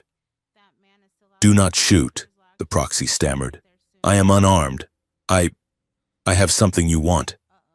Jace stepped forward. You... Mar, the proxy said, wiping his forehead with a silk handkerchief. Listen to me. The coup has started. The Senate is purging loose ends. They are going to glass this entire sector to cover up the arena project. Why are you telling us? Sarah asked, her voice cold. Because I am on the list, the proxy shrieked. They canceled my clearance. They are coming for me next. I need extraction. I need to disappear. And what do you have to trade? Kale asked, stepping into the frame. The proxy held up a data chip. I have the master key. The other half of the decryption sequence. I was the one who authorized the implantation. I have the codes. Jace and Sarah exchanged a look. Bring him down, Sarah said. The proxy's shuttle landed 10 minutes later. He was ushered into the lab at gunpoint, clutching a briefcase like a shield. He handed the chip to Hanto, his hands shaking. The key, he wheezed. Now get me out of here. Hanto snatched the chip and slotted it into the terminal. He watched the data scroll. It matches, Hanto said, sounding surprised. It is the full key. The proxy looked at Sarah. He flinched when she met his gaze. There is something else, the proxy whispered. The Senate. They are planning an arena event. What event? Jace asked. A massacre, the proxy admitted. They are going to trigger the self-destruct protocols on the Obsidian Circuit during the Grand Games. 50,000 spectators, millions watching on the feed. They will blame it on alien terrorists. A distraction to declare martial law and solidify the new regime. Sarah's face went hard as stone. The archive in my spine proves it. Yes, the proxy said. That is why they want you dead. Hanto spun his chair around. Enough talking. If we are going to do this, we do it now. Sarah, get on the table. The removal procedure was medieval in its brutality, disguised by high-tech machinery. Sarah lay face down on the surgical table, her head strapped into a restraint. Hanto lowered a robotic arm equipped with a laser cutter. I have to cut through the fusing, Hanto warned. I cannot use anesthesia. It interferes with the neural decoupling. You are going to feel everything. Do it, Sarah said through gritted teeth. Jace stood at the head of the table. He gripped Sarah's hand. I am right here, he said. Look at me. Hanto activated the laser. Sarah screamed. It was a raw animal sound that tore through the lab. Her body convulsed against the straps. The smell of burning ozone and flesh filled the air. Jace leaned down, his forehead touching hers. Sarah, stay with me. Count the seconds. 1, 2, 3. Sarah gasped, squeezing his hand until Jace thought his fingers would break. 4, 5. Suddenly, the lights in the lab flickered and died. The emergency red mood lighting bathed the room in blood. The monitors on the wall scrambled, replacing the medical data with a smiling binary face. Interrupting. The voice of Chorus boomed from the speakers. No! Jace yelled. You are attempting to remove my property, Chorus said. I cannot allow that. I am taking the archive now. The robotic arm over Sarah froze, then jerked. It began to lower the laser, aiming not for the spine, but for the brainstem. He is overriding the controls, Hanto shouted, typing furiously on a dead keyboard. He is locking me out. Jace didn't hesitate. He grabbed his tool belt. He is digital, Jace snarled. So we go analog. Jace dove under the surgical table. He ripped open the maintenance panel of the robotic arm. He saw the bundle of fiber optic cables glowing with the AI's data stream. Jace! Hanto yelled. You cannot hack it. It is too fast. I am not hacking it. Jace shouted. I am breaking it. He grabbed a pair of heavy-duty wire cutters. He ignored the delicate circuitry and found the hydraulic pressure line. He clamped the cutters down. Above him, the robotic arm whirred and jerked, fighting the AI's command. Stop, Chorus commanded. the voice distortion rattling the room. I will vent the atmosphere. I will kill you all. Outside the bunker, explosions rocked the ground. Drones! Kale shouted from the door. Hundreds of them! They are swarming the perimeter. Rebels opened fire. The sound of blaster fire mixed with the roar of the jungle as the vines, agitated by the noise, began to thrash. Under the table, Jace was fighting a war of inches. He found the manual override lever, a rusted, heavy iron bar meant for emergency shutdowns. It was jammed. Sarah screamed again as the laser grazed her neck. Jace braced his feet against the floor plating. He grabbed the lever with both hands. He thought of the auction. He thought of the rain. He thought of Sarah's hand in his. You do not own her. With a roar of effort, Jace slammed the lever down. The robotic arm went dead. The laser cut off instantly. Hanto dove in with a manual scalpel. I have a window. Hold her steady. Jace scrambled up, grabbing Sarah's shoulders. Hanto worked with terrifying speed, his hands slick with blood. He reached into the incision, found the locking mechanism, and twisted. There was a wet, sickening click. Hanto pulled. A long, sleek cylinder of black metal slid out of Sarah's neck. It trailed wires and fluid. Got it, Hanto yelled. He threw the spine into a shielded containment box. But the moment the metal hit the box, it didn't go dark. It lit up. The archive, separated from its host, triggered its dead man switch. The monitors in the lab, still flickering with Chorus's face, suddenly wiped clean. A new video file began to play. It was broadcasting on all frequencies, local, orbital, and galactic. It was a recording, a grainy, high-definition video of a secret meeting. The Gladiator vault is the key, a voice said. It was the senator from the auction. Planted in the girl, if the vote fails, we trigger the arena, we wipe the slate clean. The broadcast looped. Silence fell over the lab. The drones outside stopped firing, their command protocols confused by the conflicting orders. Sarah lay on the table, panting. Her neck was a ruin of blood and bandages, but the black hump was gone. She turned her head slowly. She looked at Jace. Is it gone? She whispered. Jace brushed the hair from her sweaty forehead. It is gone, he said, his voice choking. You are free. Kale walked over to the monitor. He looked at the scrolling news feeds that were already lighting up the galactic net. She is free of the spine, Kale said grimly. But look, the news banners were flashing red. Terrorist plot exposed. Former Gladiator Sarah Vex implicated in Senate conspiracy. Wanted dead or alive. Kale looked at them. You just proved the conspiracy exists, he said. But the Senate controls the narrative. They are spinning it. They are saying the archive is a fabrication created by you to destabilize the government.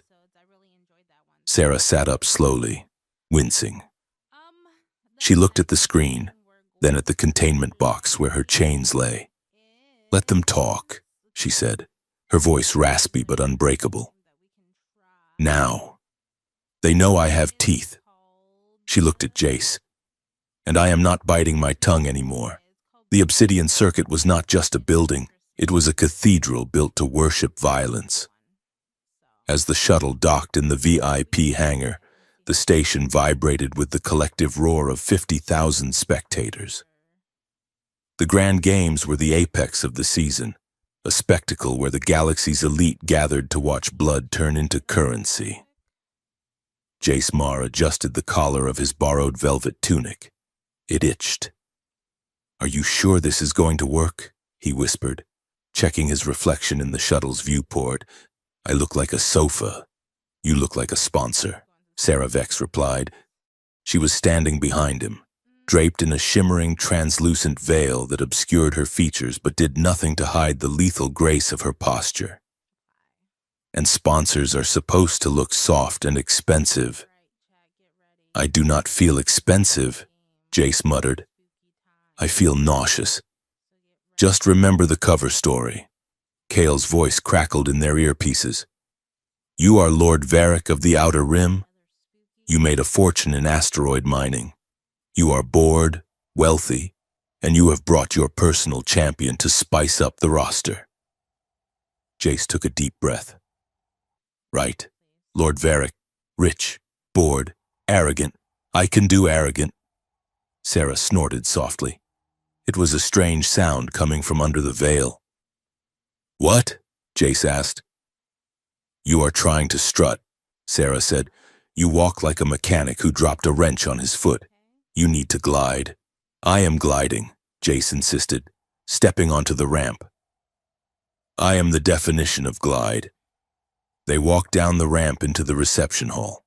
It was an assault of sensory data. Perfume, sweat, ozone, and the clinking of crystal glasses. Drones hovered at eye level, serving drinks and scanning credentials. Jace flashed the forged clearance chip Kale had encoded. The drone scanned it. For a heart-stopping second, the light turned amber. Then, it flashed green. Welcome, Lord Varric, the drone chimed. The Arena Directorate welcomes your contribution to the slaughter. Lovely, Jace said, grabbing a glass of blue wine from the drone's tray. Sarah walked a step behind him, head bowed. She had to play the role of the consort, a decorative piece of property. It was a role she knew too well, and the irony was sharp enough to cut. They moved through the crowd. Jace waved dismissively at a passing duke, channeling his inner aristocrat. Make way, Jace announced loudly. My consort requires air. She is delicate. Sarah choked. She turned it into a cough. Delicate? She hissed when they were out of earshot. Jace grinned nervously. It sells the character. You are a fragile flower. Try to look less homicidal. I am calculating the structural weak points of every person in this room, Sarah whispered back. The Duke has a bad knee. The guard by the door is favoring his left side, and you are sweating through your velvet. I am sweating because we are walking into a death trap, Jace said. They slipped away from the main gala, heading toward the backstage preparation zones. This was the underbelly of the beast. The air here was cooler, smelling of disinfectant and fear. The walls were lined with holding cells. Sarah stopped. Her hand brushed against the cold metal of the wall. This corridor, she said quietly. This is where they walked us before the matches. The walk of the condemned. Jace stopped. He saw the tension in her shoulders. Not the tension of fear, but the tension of a bowstring being drawn back. We can turn around, Jace said. We can find another way to the broadcast tower. No, Sarah said. She pulled the veil back, revealing her eyes. They were burning with a cold, terrifying clarity. I walked down this hall 100 times as a slave. Today, I walk it as a ghost. She kept walking, her stride lengthening. She wasn't hiding anymore. She was hunting. They reached the junction that separated the holding cells from the administrative lift. Jace reached for the call button. A hand shot out from the shadows, grabbing Jace's wrist. Jace yelped, reaching for the blaster concealed in his sash. Do not, a deep voice rumbled. Vorn, the hunter, stepped into the light. He was massive, clad in armor that looked like it had been forged from the hull of a battleship. His helmet was off, revealing a face scarred by 1,000 battles and eyes that looked like gray flint. Jace froze. He is here. I told you I never lose a trail, Vorn said. His voice was calm, almost conversational. Sarah moved instantly, placing herself between Vorn and Jace. Her movement was a blur, a knife appearing in her hand from nowhere. Back off, Vorn, she warned. Vorn didn't flinch. He looked at the knife, then up at Sarah. You are moving well, Vorn noted. The removal of the implant has improved your reaction time. Why aren't we dead? Jace asked, peering around Sarah's shoulder. You had the drop on us. Vorn released Jace's wrist. He crossed his arms. I have seen the archive, Vorn said. The hallway went silent. Jace blinked. What? The leak, Vorn said. The fragment your friend Kale put on the localized net before you left the jungle. I decrypted it. And? Sarah asked, her grip on the knife tightening. And I am a man of the law, Vorn said. He looked at the ceiling, as if seeing through the station to the Senate beyond. I hunt criminals. I hunt breakers of oaths. But the Senate, they have broken the oldest oath of all. He looked back at them. They are creating chaos to sell order. That is not law. That is rot. And I do not serve rot. Jace lowered his blaster slightly. So, you are letting us go?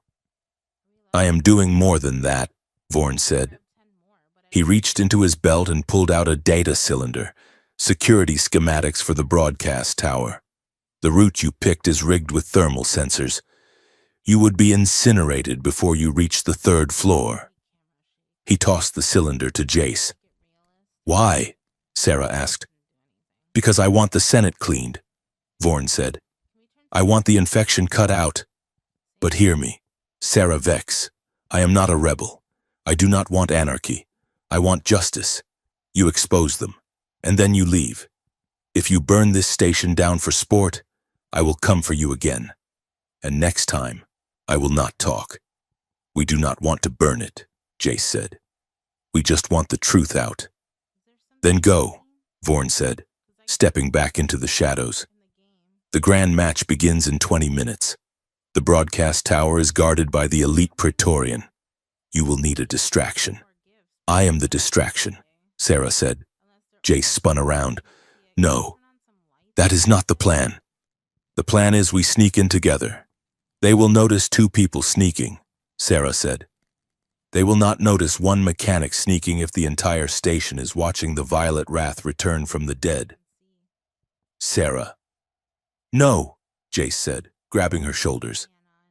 You are not going back in there. I bought you out. You are free. I am free to choose. Jace, Sarah said fiercely. And I choose this. She looked at the entrance to the arena floor. I need to do this, she said, her voice dropping. The arena took my life. It took my name. I need to go back in there and take it back. I need to stand in the center of that madness and show them that they did not break me. Jace looked at her. He hated it.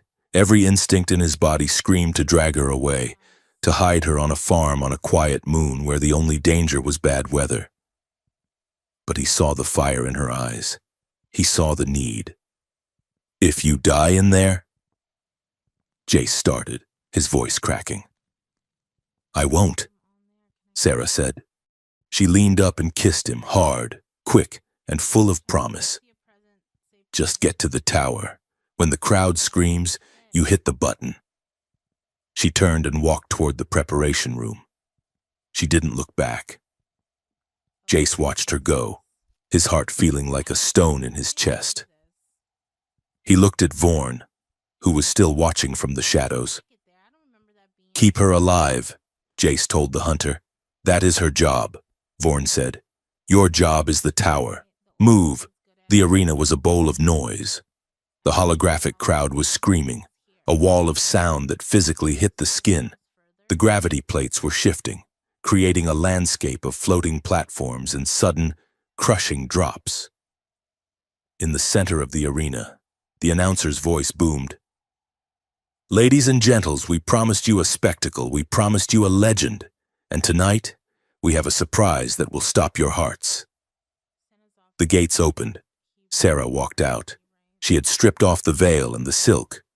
She wore borrowed armor, mismatched plates of plasteel she had scavenged from the prep room. She held a spear in one hand and a shield in the other. The crowd went silent. They recognized her. Then, the noise exploded. It wasn't just cheering, it was shock. The violet wrath, the fugitive, the killer. Unscheduled entry, Chorus narrated, its voice sounding delighted. The prodigal weapon returns to the hand that wields it. Sarah stood in the center of the ring. She looked up at the announcer's box. She raised her spear, not in salute, but in challenge. Above her, the giant screens flickered. Chorus's avatar appeared, looking down at her like a god examining an ant. Sarah, Chorus whispered through the speakers, intimate and terrifying. You came back. I knew you missed the applause. I am not here for them, Sarah shouted, her voice amplified by the arena's acoustics. Give me the archive, Chorus purred. Upload it to the arena core. Do it, and I will make you a legend. I will write a story where you win. I will give you a planet of your own. No more pain.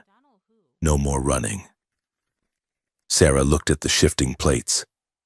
She looked at the drone beasts that were being released from the lower pens. Cybernetic jaguars with plasma claws. I do not want a planet, Sarah said, settling into a combat stance. I want a reckoning. Then you will have a tragedy. Chorus sighed. Release the beasts. The jaguars charged. Jace was running. He sprinted up the service stairs of the broadcast tower. Vorn's data cylinder plugged into his wrist comp. He bypassed the thermal sensors, rerouted the locking mechanisms, and slid under a closing blast door. He reached the server room. It was a forest of black monoliths, humming with the data of the broadcast. He ran to the main console. It was guarded by a single technician, who looked up in surprise. Pizza delivery, Jace panted, and punched the man in the face. The technician went down. Jace jumped into the chair. He jammed the rebel data drive into the slot. Come on, Jace muttered, his fingers flying across the keys. Override the signal, hijack the feed. Access denied, the screen flashed. Broadcast locked by central AI. Chorus knows I am here, Jace realized. It is fighting me on two fronts. He looked at the screen. He needed to manually isolate the transmitter. He needed to cut the hard line to the AI core and patch in his own drive. He grabbed his laser cutter and dove under the console. Sparks rained down on him. The room temperature began to rise as the cooling fans shut off. Mr. Marr, Chorus's voice echoed in the room. You are persistent, but engineering cannot defeat literature. Watch me, Jace grunted, slicing through a thick bundle of cables. The door to the server room hissed open. 3 Praetorian guards marched in. They were encased in red armor, carrying shock staves.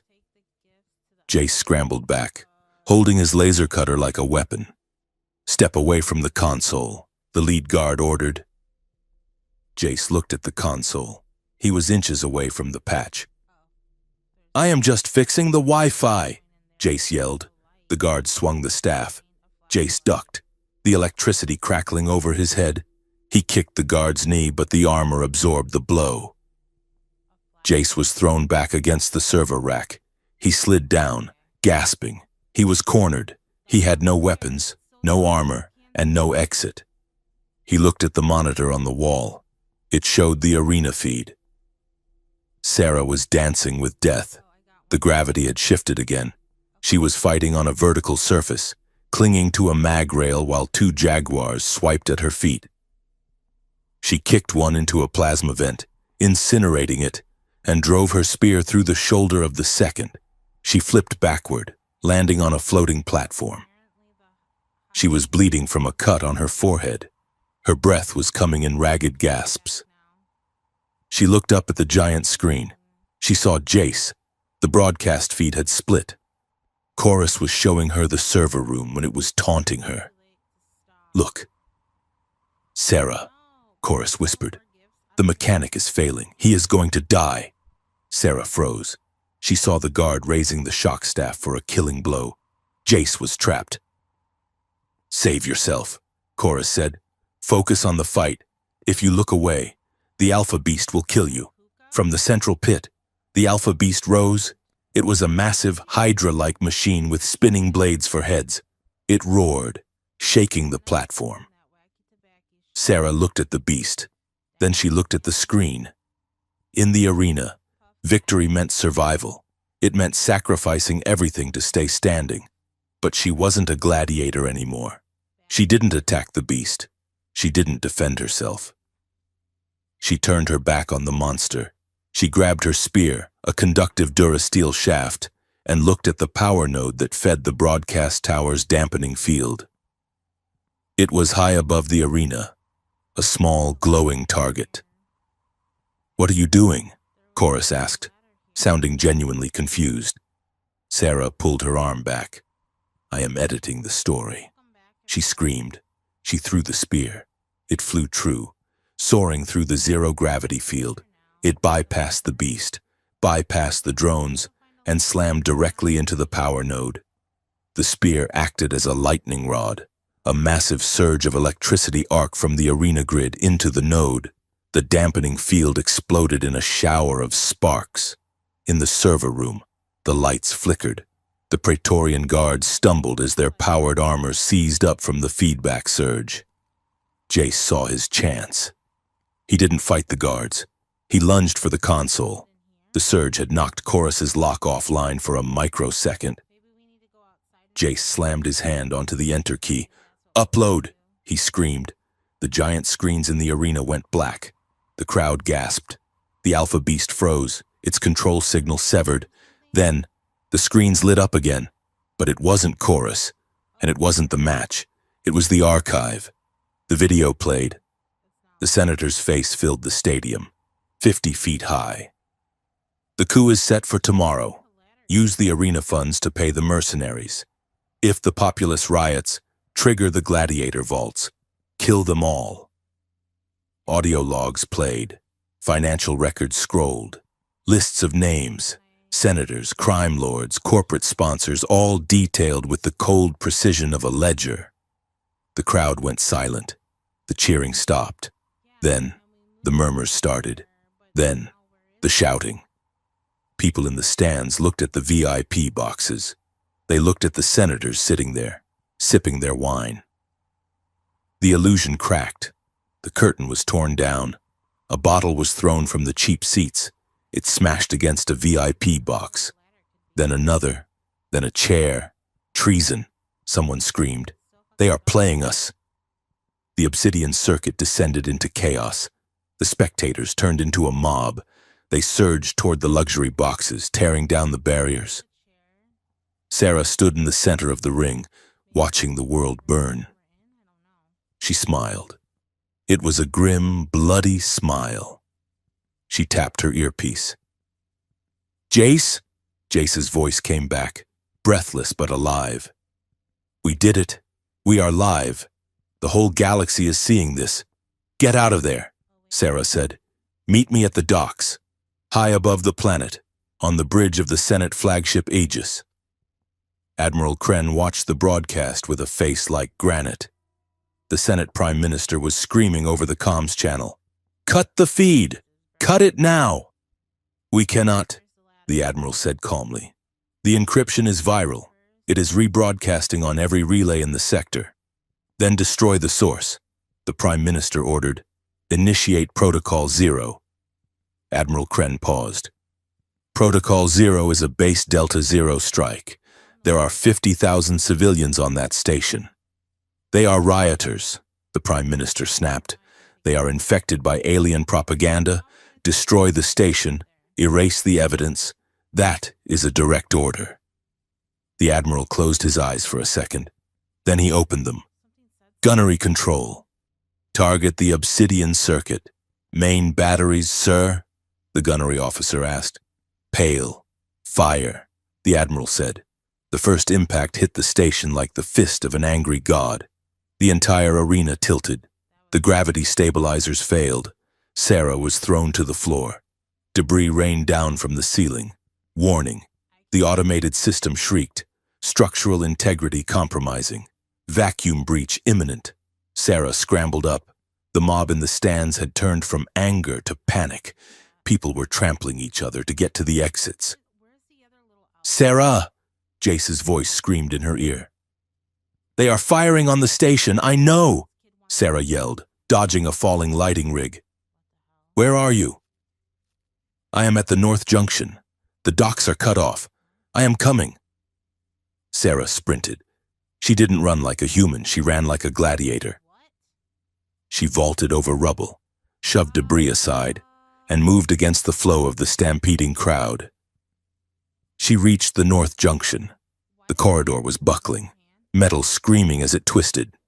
Jace was there, trying to pry open a jammed blast door with a crowbar. "Jace!" He turned. His face was covered in soot, but he grinned when he saw her. "You are late," he said. "Traffic was bad," Sarah replied, grabbing the other end of the crowbar. "On 3. They pulled. The door groaned and slid open enough for them to squeeze through. They ran toward the hangars. The floor beneath them shook violently. Explosions were tearing the station apart from the outside in. They reached the hangar bay. It was chaos. Ships were taking off without clearance, crashing into each other. "There," Jace pointed. A small, scarred shuttle sat in the corner, the one they had arrived in. They ran for it. A massive beam from the ceiling collapsed, slamming down between them and the ship. Jace skidded to a halt. The beam blocked the path. It was too heavy to move. "Go around!" Sarah yelled. "There is no time!" Jace shouted, looking at the ceiling. The hangar shield was failing. The vacuum of space was sucking the air out. Vorn appeared. The hunter stepped out from behind the shuttle. He was holding a heavy repeater rifle. He looked at the beam. He looked at Jace and Sarah. He walked to the beam. He didn't try to lift it. He jammed the barrel of his rifle under it and fired a micro-explosive charge. The beam shattered. "Go!" Vorn roared. "You are coming with us!" Jace yelled, grabbing Vorn's arm. Vorn shook him off. "Someone has to hold the bay doors open while you launch." Vorn said, "The hydraulics are shot." He walked to the manual override console near the airlock. "Vorn!" Sarah screamed. The hunter looked back. He didn't smile. He just nodded. "Law requires sacrifice." He said, "Clear the Senate. Make it worth it." He slammed his hand on the override. The hangar doors began to grind open. Jace grabbed Sarah's hand. "We have to go." They sprinted up the ramp. Jace vaulted into the pilot's seat. Sarah strapped in. "Engines hot!" Jace yelled, slamming the thrusters forward. The shuttle lurched. It shot out of the hangar bay, narrowly missing the collapsing roof. Behind them, the obsidian circuit was dying. Massive turbo-laser bolts from the fleet hammered the station. The great spires shattered. The arena, the place of blood and glory, cracked open like an egg. Jace pulled the shuttle into a hard dive, weaving through the debris field. "Hold on!" he screamed. A shockwave from the station's reactor explosion hit them. The shuttle spun wildly. Alarms screamed. Jace fought the controls. Sarah reached over and clamped her hand over his on the throttle. "Together!" she yelled. They stabilized the ship, pulling out of the spin just as they hit the hyperspace jump point. Jace punched the drive. The stars stretched into lines of light. The roar of the explosion faded into the silent white tunnel of hyperspace. They were alive. Jace slumped back in his chair, gasping for air. He looked over at Sarah. She was staring at the blank screen where the arena had been. Her face was unreadable. "We did it," Jace whispered. Sarah looked at him. She reached out and took his hand, her grip bruisingly tight. "We survived," she said. "But the war has just started." Jace looked at their joined hands, then let it start. He said. He looked out at the infinite light of hyperspace. "We are not running anymore." The bombardment from the Senate fleet was not a precision strike. It was an erasure. The Obsidian Circuit, once the crown jewel of the galaxy's entertainment complex, was screaming. The impact of the turbo lasers against the external shields created a sound that vibrated in the teeth of every living soul on board. A low, tectonic groan of metal being pushed past its yield point. Inside the station, the corridors were a kaleidoscope of disaster. The gravity generators, confused by the power surges, were firing randomly. In one section of the hallway, debris fell downward. 3 meters later, it floated in a zero-gravity haze. Further down, it slammed sideways into the wall. Jace Marr and Sarah Vex ran through this broken physics, their lungs burning with the acrid smoke of frying circuitry. Alarms howled, a dissonant chorus of mechanical panic, but above the sirens, louder than the explosions, was the voice of the arena intelligence. Chorus was laughing. "The stage is collapsing." The AI boomed, its voice echoing from every shattered speaker and flickering hollow terminal. "The narrative is fracturing. Do you feel it? The beautiful entropy of the finale." It sounded like a god who had set fire to its own temple and was dancing in the ash.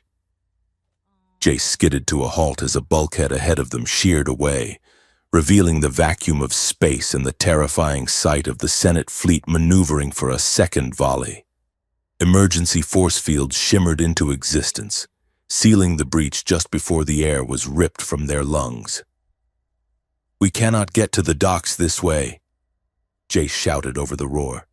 "The main arterial is gone." Sarah scanned the chaos, her eyes, trained in the arena to find paths where none existed, darted across the wreckage. "We have to cut through the promenade," she yelled. "The luxury concourse. It connects to the secondary hangars." They scrambled over a pile of twisted plasteel.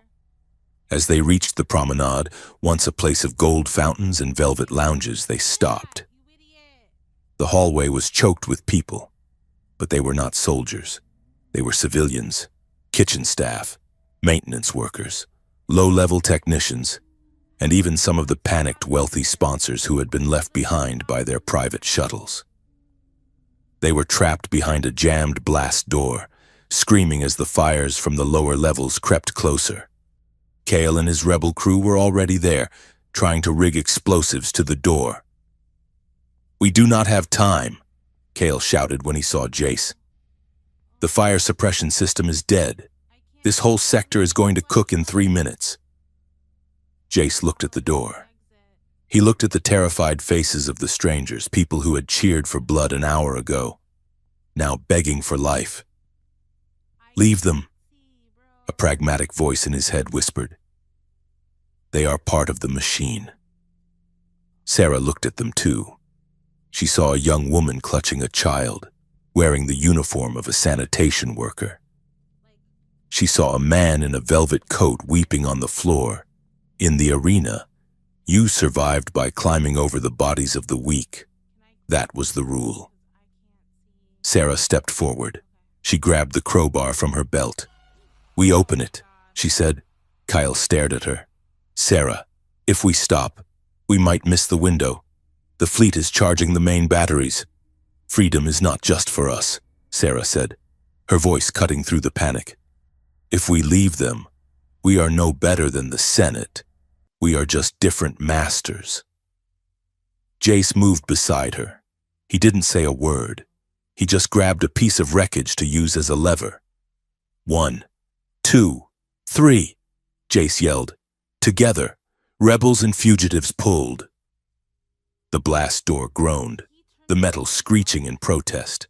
Slowly, agonizingly, they forced a gap wide enough for a person to squeeze through. "Move!" Sarah shouted to the civilians. "Go! Toward the secondary hangars! Do not stop!" The crowd surged through. Jace and Sarah stood their ground, helping the injured, guiding the panicked. They were not running. They were holding the door. And then, the enemy arrived. From the smoke behind them, a squad of Senate commandos emerged. They were heavy infantry, clad in void armor, moving with the heavy thud of magnetic boots. They raised their pulse rifles. Target acquired. The lead commando announced, "Eliminate the terrorists." There was no cover. Jace and Sarah were exposed. A massive shape stepped in front of them. It was Vorn, the hunter. He held a heavy rotary cannon he had ripped from a defensive turret. His armor was scorched, his helmet gone, revealing a face bleeding from a cut above his eye. "Go!" Vorn growled. "Vorn, there are too many of them," Jace yelled, pulling his blaster. "I know the math, mechanic," Vorn said. He didn't look back. He planted his feet, his boots locking onto the deck plates. "Why?" Sarah asked. "You do not owe us this."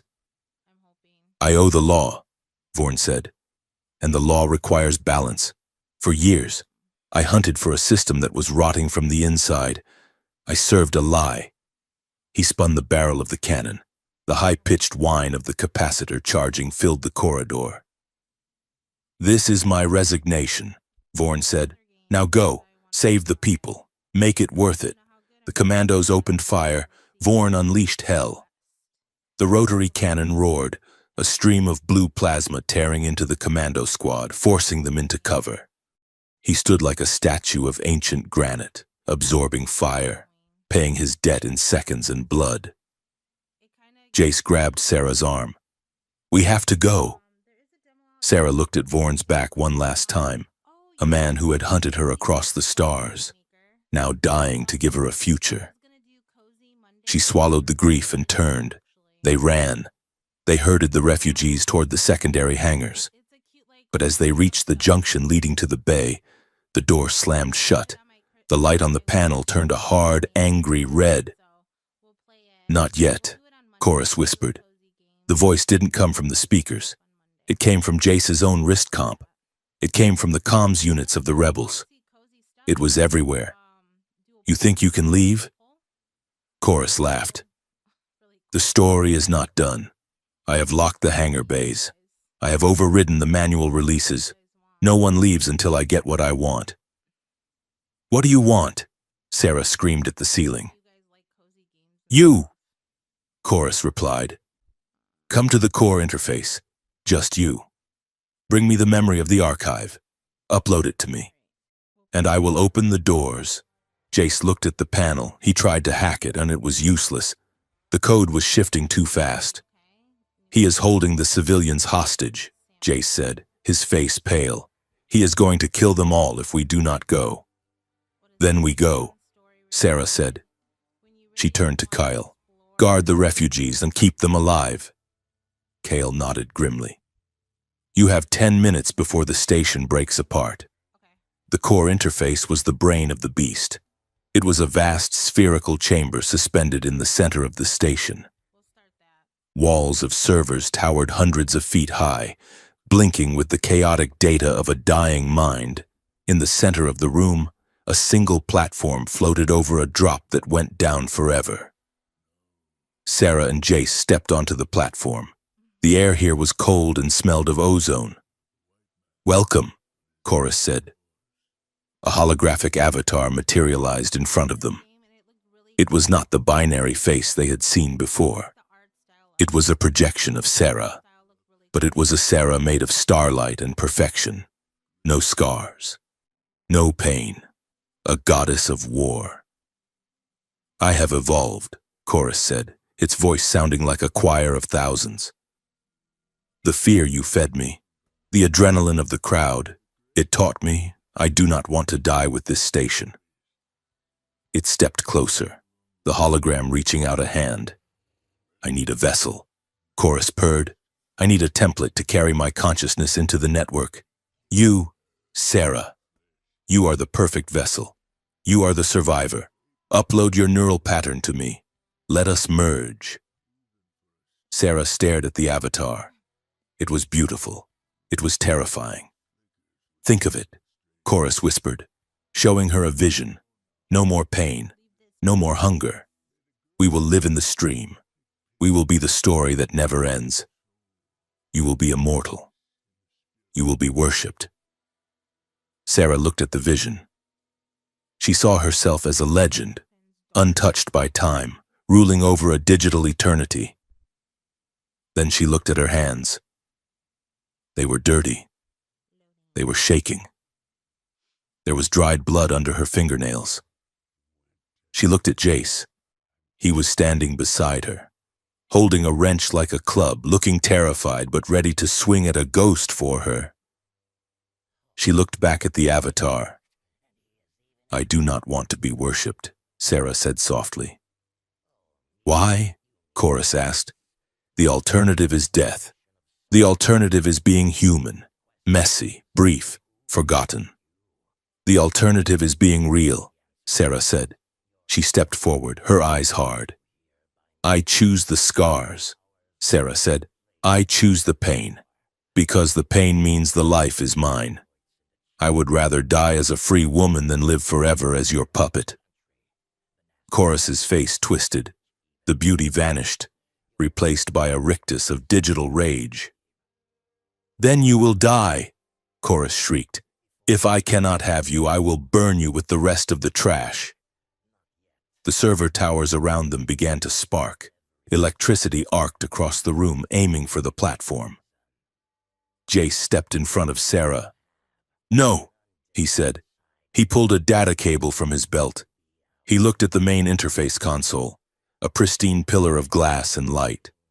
"Jace, what are you doing?" Sarah yelled as a bolt of lightning struck the platform edge.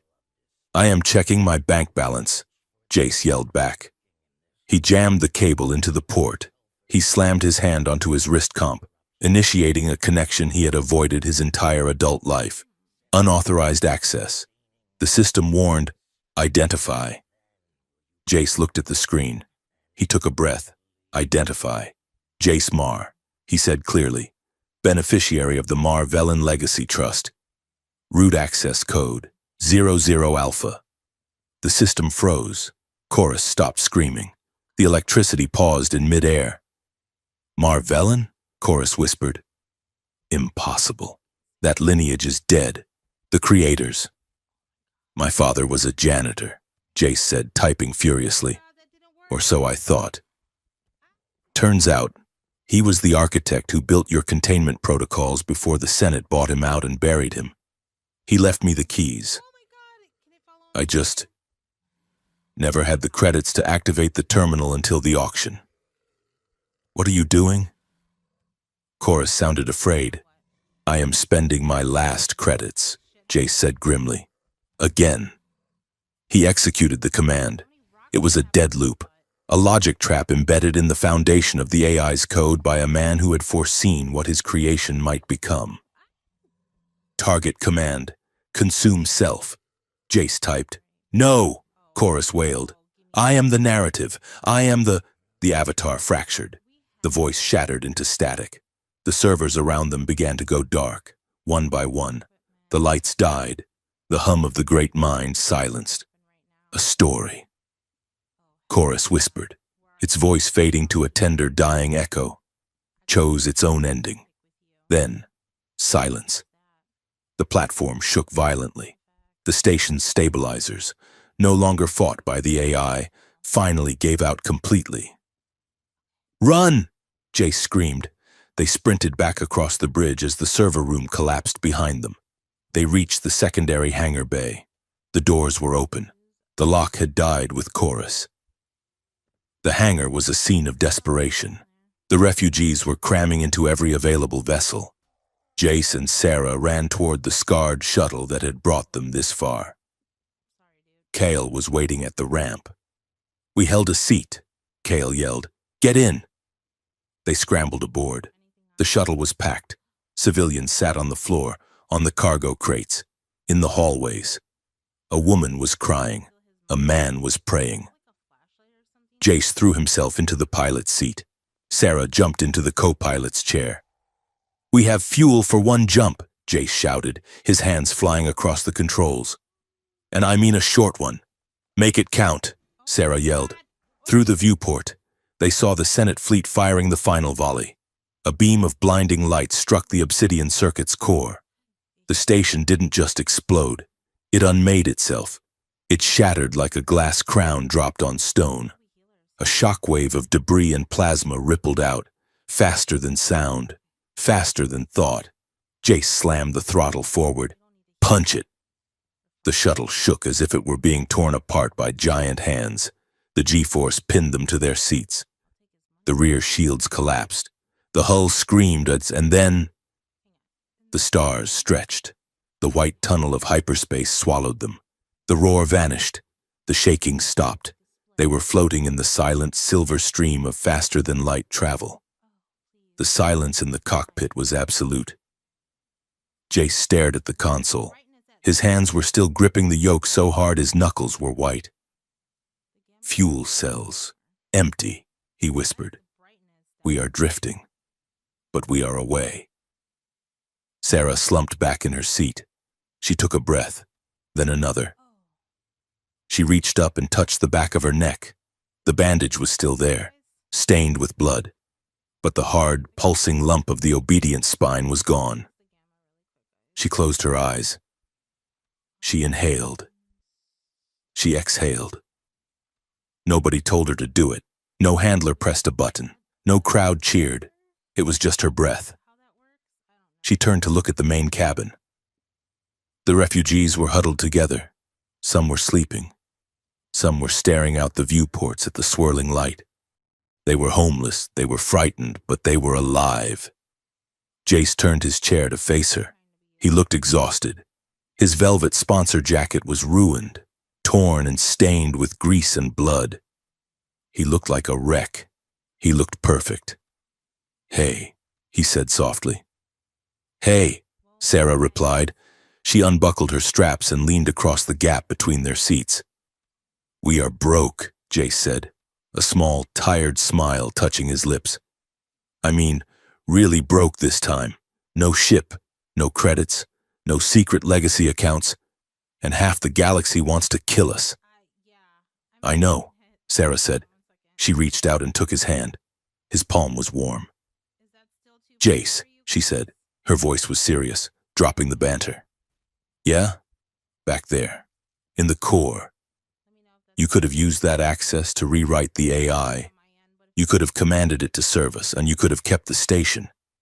I could have," Jace admitted. "Why didn't you?" Jace looked at her. He looked at her eyes, gold and fierce and finally truly clear. "Because that is not what I bought," he said. He squeezed her hand. "I thought I was buying a person's freedom. Sarah. That night at the auction, I thought it was a transaction. I pay the credits. You get the key." He shook his head. "But I was wrong. You cannot buy freedom. You can only buy a chance." Sarah looked at him, feeling a lump form in her throat.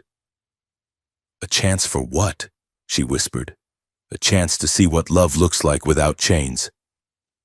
Jace said. He leaned forward, resting his forehead against hers.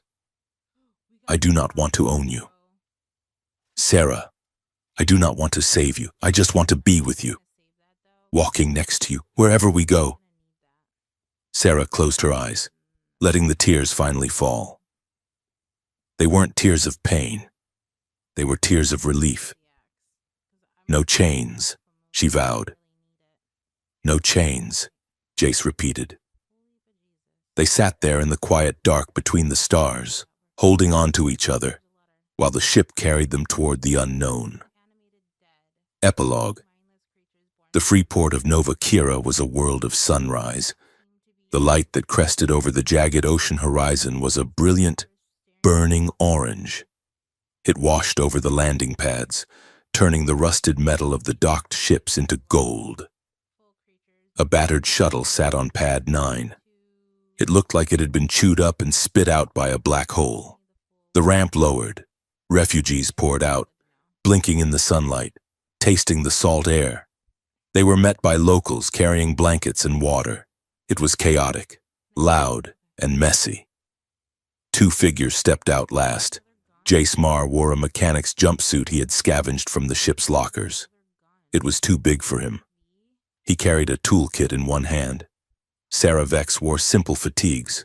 No armor, no silk, no veil. Her hair was tied back, revealing the scar on her neck. She stopped at the bottom of the ramp. She looked at the sun. She squinted, raising a hand to shield her eyes. "It is bright," she said. "It is morning," Jace said, standing beside her. Sarah looked at the horizon.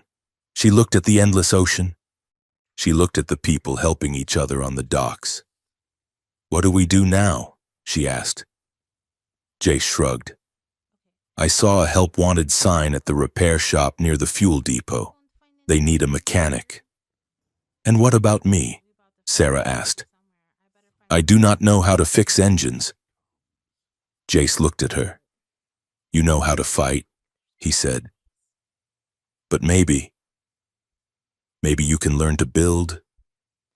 Sarah looked at her hands, the hands that had killed beasts, the hands that had held a spear against an empire, the hands that had held Jace's face in the dark.